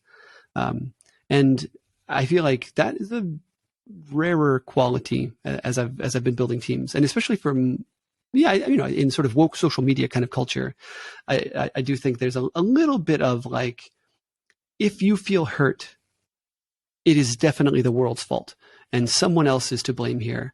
And I think for a lot of people, women, people of color, people from underrepresented groups, it just straight up is that the world has given them a shitty lot and like they were treated unfairly. Like I consistently see stories like this. And also sometimes people just mess up. Sometimes people just didn't do the best of what they should have done, and it's on them, and it's actually on them, like, and I think right now we're in a position in the world where we're a little bit sensitive. We're a little bit too quick to assume that it must have been someone else's fault. It's like, well, but maybe it wasn't. Maybe it was you. Maybe you didn't do what you were supposed to do there. But so I'm going to return back to something that you actually said before, is that the bad actors will find an opportunity to abuse it. So there might be someone who is actually underrepresented, who is actually facing issues. The problem is that it doesn't work this way. Someone will actually use this for their own gain. So there is someone who's actually might be struggling at a certain level, but, things don't go as expected sometimes. Speaking of, let's say, something that's actually social, you've created a YouTube channel where you posted a series of educational technical videos about engineering interviews, ranging from algorithms to behavioral interviews and system design to be able to have a better chance at succeeding in an interview. Some of those were put in a series and used by recruiters at big companies, Facebook and Google and Lyft, as an example. Why would you consider doing a YouTube channel in the first place, and why did you stop posting? And would you consider packaging your knowledge in a book similar to, let's say, Cracking the Code interview? Oh, wow. Now that you said that last bit, I'm like, dang, maybe I should. That would be fun. Writing a book. It takes a little bit of like self value that maybe I don't know that I have. So anyway, to answer your question, like, why did I do it? It was two parts. One part was I had left Facebook and I was terrified of losing all of the knowledge that I had acquired of how to hire well, of how to do interviews well, and how to pull in a good team and build a good team. I really wanted to like rehearse that stuff and really keep it fresh in my mind. And I thought this is a great way to do that. The other aspect of it that was less about me sort of doing something for myself, and it was more for the world, was the thing is, I'm not from a nice part of the world. I'm not from a gentle, nurturing, emotionally balanced part of the world. Like where I'm from, if you want something for yourself, people mostly shit on you. People mostly want to celebrate your failures so that they don't have to feel bad for having had no ambition themselves. Guidance counselors in the schools that I went to didn't make you feel better. They talked you down from your grand ambitions so that you weren't disappointed whenever you got a shitty job. I'm like one of the few of my friends who graduated from high school. I'm one of a few of my friends who ever made it into any sort of like significantly high earning kind of role. My parents didn't graduate from university. Like I'm just not from this sort of Silicon Valley, both of my parents were software engineers and I went to Stanford, and like, I'm just not that person. And my life experience, like my best friend from all of my middle school years, he's been in and out of prison. My life's been super different to what most people think of when they think about tech. And what I constantly feel whenever I'm in the tech world is how many of the people where I'm from, men, women, people of color, like where I'm from in the South, it's extremely racist. To this day, it's extremely racist. And what that means for the people of color, for the black people there, is like largely they just don't get access to any of the stuff that I was just offered for free. People just were like, oh yeah, form factor matches, you can walk in the door. I think that's bullshit. I think it's absolutely toxic for our world. Like we lose when that's true. Not just the people who are immediately losing, all of the fantastic people who could be doing great work, they're losing, and we are losing because they're not there. That's just a personal belief. So one of the things I thought about whenever I left Facebook was like, I got into this company by the skin of my teeth.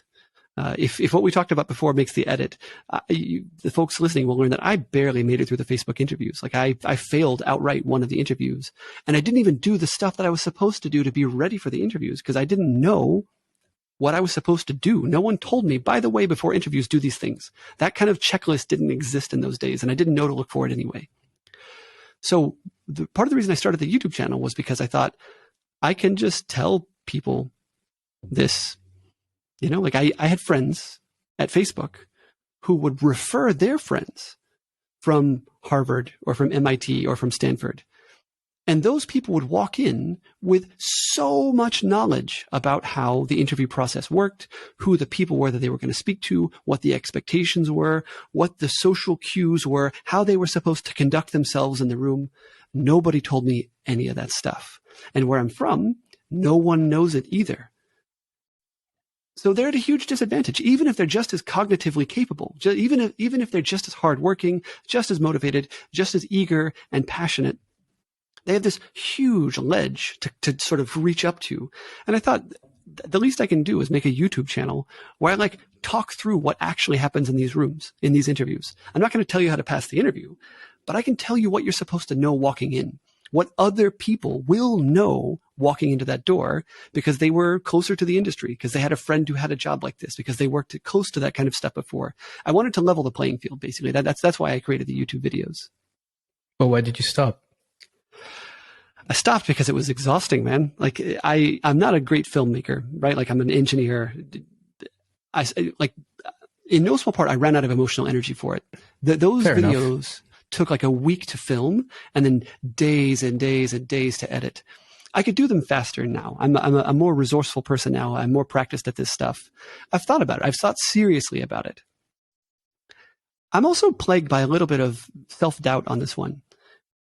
If you look at the comments, there will always be that one person who, about every 10th person who says, this guy isn't in it for himself. He's not offering this for the world. He's trying to build a name for him. Sorry. This guy is in it for himself. He's not doing something good for the world. This is what they say. They say things like, nobody makes videos like this for the good of society. This is just selfish self-promotion. He's going to try to sell you something. And the thing is, I've never made a dime off of these videos. Nothing. I don't put ads on them. The tech industry has benefited massively from them. They use them for engineering interview prep at Lyft, at Google, at Facebook. I constantly get messages from people saying, dude, your videos helped me get hired in my dream job. This was amazing. I feel a ton of internal reward for this. And also there's a part of me that's a bit beaten down by the way people reacted. There were so many people who were just nasty to me about this thing that I worked my ass off to give to the world. It really took some of the joy out of it for me. And I haven't made it back all the way to want to make more of them, even though I definitely, I've seen the impact. I mean, the channel's grown to 30-something thousand subscribers, and I've done nothing in 6 years, right? Nothing. So there's something there. But between that and not wanting to lose my edge as an actual technical person, writing code, building teams, hiring people, I want to keep that skill set sharp. And I don't want to fall back on just being a YouTuber personality who doesn't really know what's going on in the world. So it's all of those factors. There's no simple answer. I would love to have the time and energy to spend more time on it. I would love to bring more voices to it as well. Me in front of a white wall is not super interesting. And I've got the network of people to bring women interviewers into the room to talk about their experience of interviewing diverse sets of people for the role. I would love to see that. I would love to hear from people who can kill it at these interviews and who hate these interviews. I think they would be a super interesting voice to hear. And I haven't had the time or energy to focus on it. But the thing is that you could have actually found people who can actually work with you to do this kind of thing. So I'll give you an example about this is that I run this podcast on my own. I don't run any ads. I don't have any intentions also running ads on it. And I'm doing it for free. I don't want to get even a single dime. And I know there's going to be this one person who's going to come to me, he's going to shit on me, and he's going to come up and say, this guy is doing it for himself. Well, probably might resolve into doing something later on with it. I don't care. But the thing is I'm giving you value. I'm not asking 1 cent for it. Even if YouTube put an ad on it, it's not because I wanted to. It's because maybe the settings in the AdSense just turned on and it started putting ads on it. I won't even think about putting ads. But there's always going to be this one person who's going to come up to you and he's going to shit on you, regardless of the case, whatever you're going to do. Even if it's in your career, In your job, you're going to find this person who's going to shit on you. On the street, you're going to find someone who's going to shit on you. Wherever you're going to go, whenever, even if it's on a group, there's going to be someone who's going to shit on you. And that's totally fine. I've built the mentality that I'm going to expect shitstorm of people to comment on my YouTube videos later on in the future saying this guy is a dickhead. And I actually fully prepared for that because I know it's going to happen. I don't care. But the thing is that you see the part where you've seen people where they benefited from those videos and they got the job interview. You felt this kind of feeling like it's a heartwarming kind of feeling like, oh, the thing that I did actually did benefit people. So there is the humanitarian part. Is just focus on that part. Rather than just people are going to shit on you regardless of the case. If you're good, if you're bad, whatever the case. Do you know Brad Traversy from Traversy Media on YouTube? I feel like I've heard the name, but I can't call him to mind. No. Traversy Media on YouTube, the guy who teaches you programming. Oh no, I didn't know him. So he's. Let me check how much he actually has on YouTube. How many subscribers he has? This guy has almost 1.88 million subscribers. Wow. And he has 919 videos of teaching you how to write code. Holy crap. Recently, in a recent time, he started getting fed up from all of this and he decided to get other people on the show to do programming. So the idea behind it is that if people found benefit in what you're trying to do, just don't stop on it. Since you have an extended experience that's actually quite valuable. Now, if you're feeling that you want to take it to a different level where you write a book about it, let's say like Cracking the Code interview or your experience in life, you do have a decent array of experience that is worth shareable about. Well, thank you. It's a form of a compliment I would want to give out. But seriously, dude, like the YouTube channel, would you consider like reviving it with certain people, with certain connections? I thought about it more and more. Like I'm building a startup, right? Like this startup, I hope is the last company I ever have to work for. Like I hope we do the thing that we're planning and the traction we're seeing currently, the customers we're signing up currently turn into more of those and we become a very, very valuable thing. And I'll be like effectively retired. And well, I mean, I will be done financially. I'll probably never retire. The day I retire is the day I somehow lost all of my passion, which I don't see happening. Maybe then, maybe as this company matures and I can sort of play a more thoughtful kind of strategic role, but building more of the long-term view of it. Right now, it's hard scrabble, man. We're like day in and day out, building the team, building the product, shipping to customers. I don't have the bandwidth for it right now. But a lot can change in 6 or 12 months. I would love to, like personally, I would love to come back to it. I feel like I have the emotional resilience now and also the evidence of success. You have to remember, when I made these videos, they had like 600 views. I had no indications this was going to be successful. It was only after I stopped making the videos that they got picked up by other people and they started to be discovered as useful tools. I had no reinforcement at the time that I was on any sort of useful path. So all that to say, yeah, I would absolutely love to come back to this. I fully intend to. I like sometimes like making my coffee in the morning and thinking, how would I do the next interview prep video? Like if it was going to be about product architecture, how would I do that? Like my mind drifts to it. So I would love to. It's just a matter of when and when I have when and how, basically. I'm going to end the episode with a mental health question. I always do that. With your extended experience in the tech world, have you ever faced with burnout, frustration, and imposter syndrome? And if you did, what have you resolved towards facing those kind of issues? The reason why I like to discuss about mental health, because it's not something that a lot of people do discuss about in most podcasts, even in technical podcasts. But I want to discuss about this is because I had a previous guest who used to be an ex-Googler. And we've talked about the mental health where at Google, they take it very seriously. I expect even at Facebook, they do actually take it very seriously, the whole idea of mental health.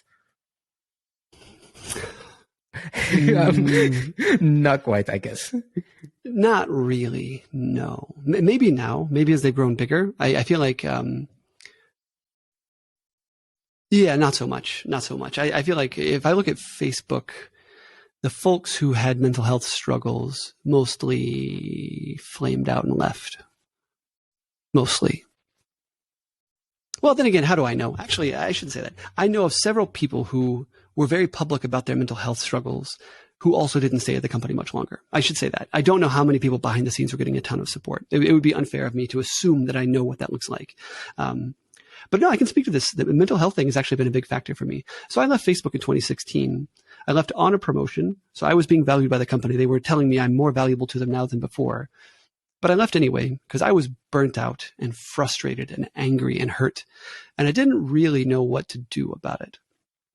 So I can just be really transparent about this. I don't see any reason to not be completely forward about this. I worked with a counselor. When I left Facebook, I was in a bad place. And I worked with a counselor to sort of come to clarity about it. And it turned out that what I was upset about is not at all what I thought it was. What I thought were the issues that were burning and the things that I was facing off on, they were wrong. Not wrong as in like, I am incorrect and I did it bad. I wasn't able to connect all the way with what was going on inside of me. And so I was interpreting the world through a lens that gave me a very different impression of what was happening to what the people around me believed was happening. I say this because I think it's really important because people where I'm from have had similar experiences to me. So I thought long and hard. You mentioned that there would be a mental health question, and I wasn't sure if I was going to answer it honestly or not. And then I thought, no, man, like if there's ever a time in my life to be real about it, I think now is it. I'm 38 years old. I'm like happy. I'm in a growing startup. My life is good. My partner is amazing. My daughter is the best. Like I'm pretty into what my life is what it contains right now. So now is a good time to be real about it. So actually, before you get real into about it, I just want to state one thing. Part of the house rules that I actually put is I want you to be very comfortable with what you say. If you're not comfortable with saying a certain thing, you don't have to say it. This is why I state this, because some people would say, maybe I'm not comfortable. I gave you the option to say whatever you want that you feel comfortable with. So if you want to be full transparent, go on. You want to give headlines, go on. I'm not going to blame you. It's up to you. I'm going to say this. The playground is up to you. You want to talk about this or not?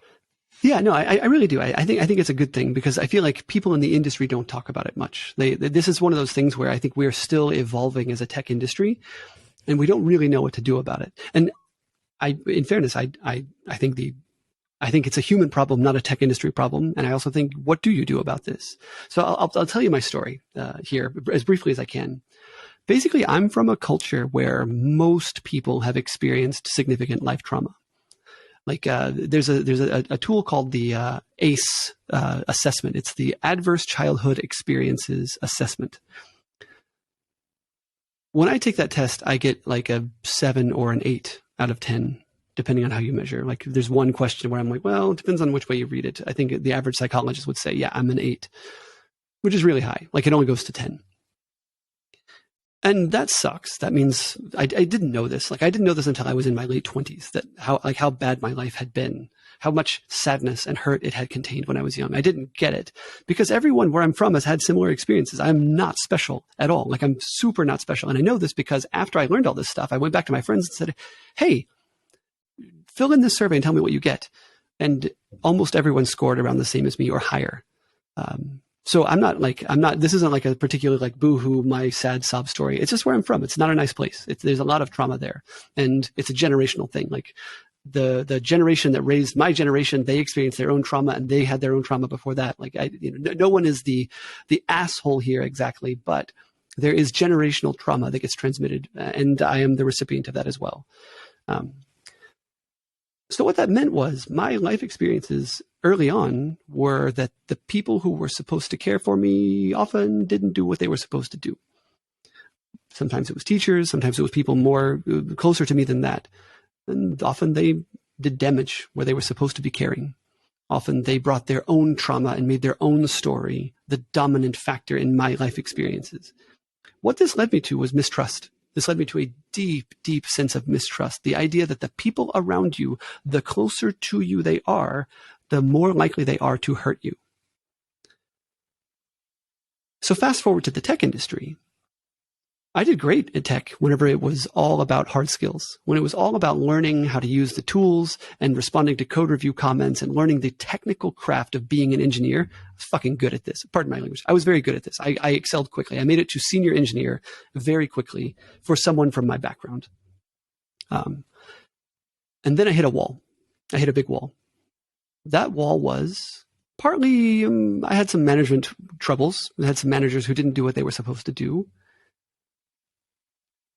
But the thing that was the most challenging for me was when my managers were messing up, it was not a frustrating thing where the person who was supposed to help me grow in my career and look after me and all of that, where they were messing up, and that's frustrating and I need to find a better situation for me.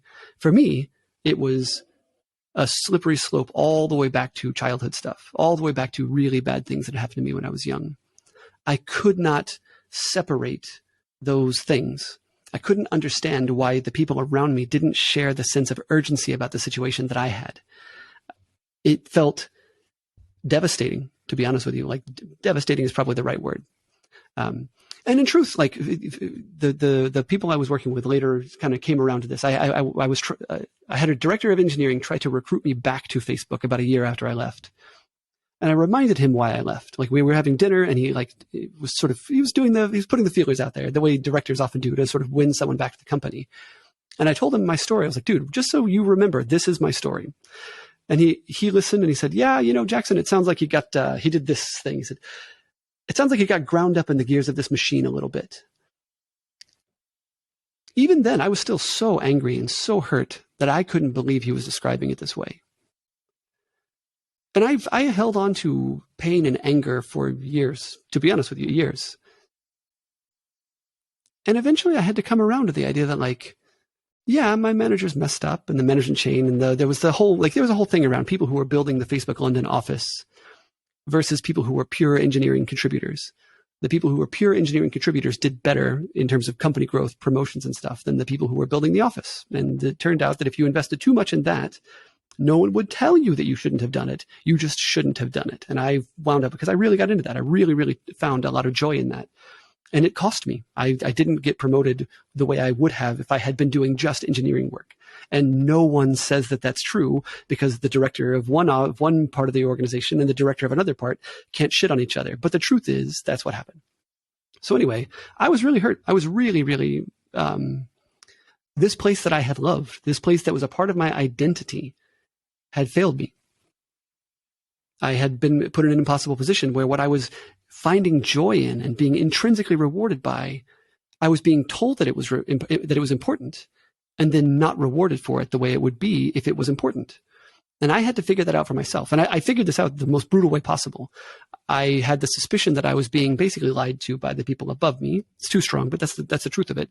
So I did an experiment. My experiment was, I will, for 6 months, stop doing any engineering team building at all. I will do zero of it. I'll do no interviews. I won't do any talks. I'll do none of it. I'll just do engineering work. If that stuff is valued, that should come with some critical feedback. And if the engineering work is equivalently as important, it should be that someone says to me, hey, it looks like you've really given that up. It's like, what's up? What happened instead is I got promoted. That's kind of weird. Yeah, it told me, okay, right. So this is like where the right hand and the left hand don't agree, but they can't tell me that. And I'm caught in the middle of this, and that sucks. I basically felt like this thing that I had loved betrayed me. And I look back now and I think, you know what I didn't do? I didn't say anything to anybody that was vulnerable. What I did was the most toxic thing you can do, which was I accused people upwardly of me. And I've even done it in this talk right now. I talked about how I was lied to and how my manager was messing up. All of that is externalizing hurt. What I learned through the counseling, through working through this, is like, what I felt was hurt and loss and mourning, that this thing that I loved and cared about and believed in and invested so much, 6.5 years of my life in, it failed me. It put me in a bad position, and I didn't catch it soon enough. I was being so I was so into what I was doing that I didn't even want it to be true. Like I kind of knew in some ways that what I was doing was probably not the right thing for me to be doing if I wanted to grow in my career, but I just loved it. It meant something to be important. It meant something to be someone to all of these people who I was helping hire. They looked at me and thought, you're the guy. And I was like, that feels amazing for these amazing people to value me. I leaned into that hard and it cost me. The thing I couldn't do at the time was connect with those vulnerable feelings. All I could connect with was the externalized, aggressive, pushy version of the hurt, of the, no, you're messed up. No, you did the bad. No, this is your fault. I am pretty sure that I wasn't a nice person to work with at that time upwardly. I'm sure the people above me were like, this guy's sharp-edged. He's very quick with the accusations and he's not really saying what he could be doing differently. If I could go back in time and re-navigate that whole situation, what I would say is, ow, this hurts. What am I misunderstanding here? And I would have gone to the people above me with trust and said, hey, I feel like I'm getting pinched here. I feel like something isn't adding up. Can you help me understand this? I like in hindsight, I'm very, very confident that if I had shown up to that conversation with humility, with vulnerability, those people would have said, oh man, this is costing you really badly. Like, let's figure something out here. And instead, that didn't happen. Instead, I like rage quit basically. Rage quit's too strong. I left on good terms. They tried to recruit me back twice. Like, I was not a toxic team member in that sense, but I didn't do it in a way where I connected with the people above me. And there's a hidden cost here. The thing that I realize only now looking back is I was never able to be vulnerable with the people with the people upwards from me ever. I was never vulnerable to those people, not consciously anyway.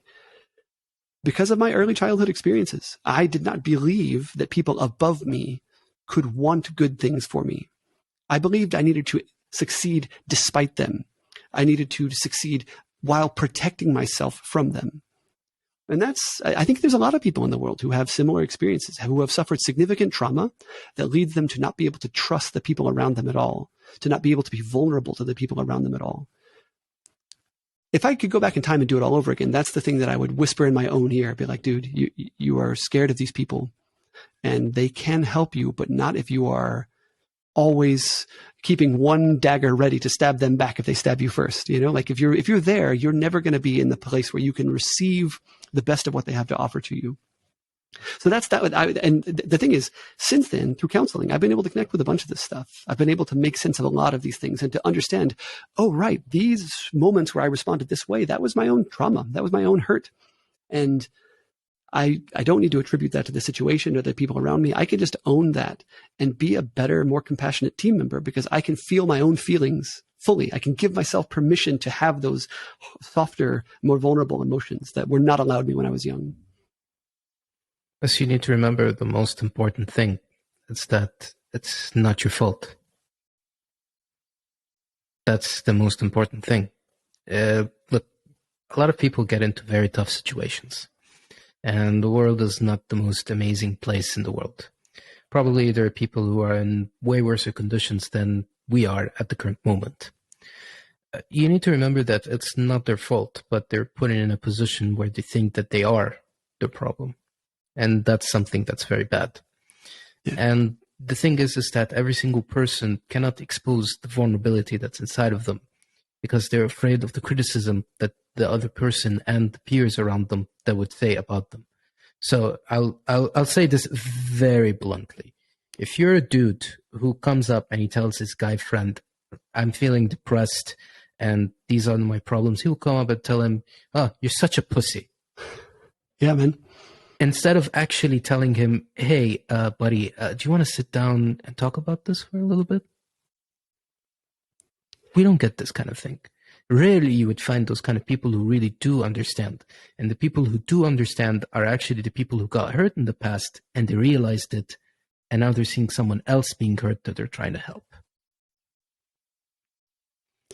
That sounds like the voice of experience. I feel like I can see the world through that lens, and that all jives. That all jives. But there's an interesting challenge here, which I appreciate with tech companies, which is, and this is something we face in the world. It's why I'm very nervous about the situation in the world overall. it is so easy to hurt someone in a way that takes 1,000 times the amount of effort to come back from. And so the more trauma that happens, the harder it is to ever come back from it. And this is something that companies, I think, have a hard time with. If you've got somebody who is suffering from mental health issues, suffering from trauma, PTSD, complex PTSD, depending on the situation, it might not be possible to help them. It might be something that you would need 1,000 times the amount of time and energy that you have to offer them to help them.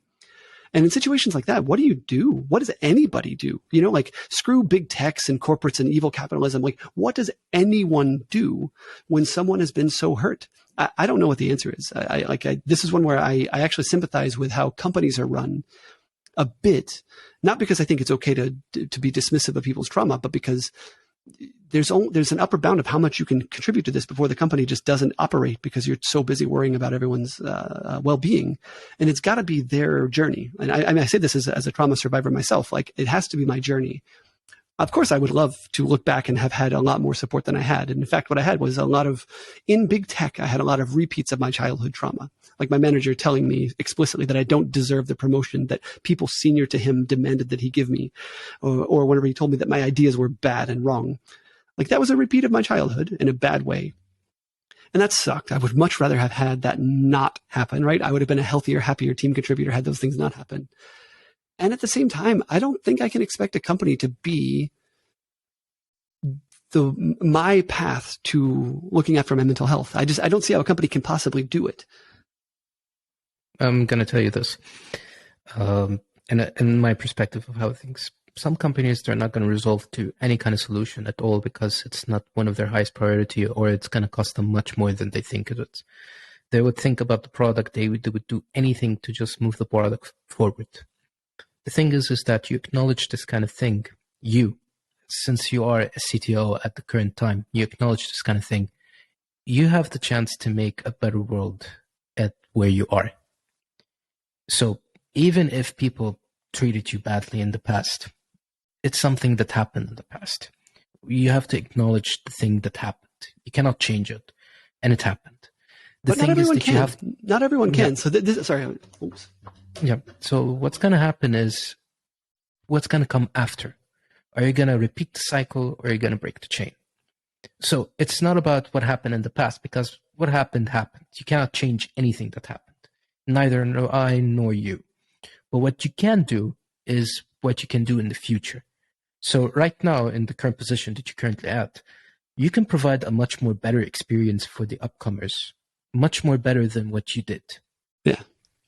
And for what it's worth, this is a deeply held value we have at Cord. Like we keep it real here in a way that big tech never did. I've never seen big tech be as careful about who they hire and about how like what the culture looks like as we are at Cord.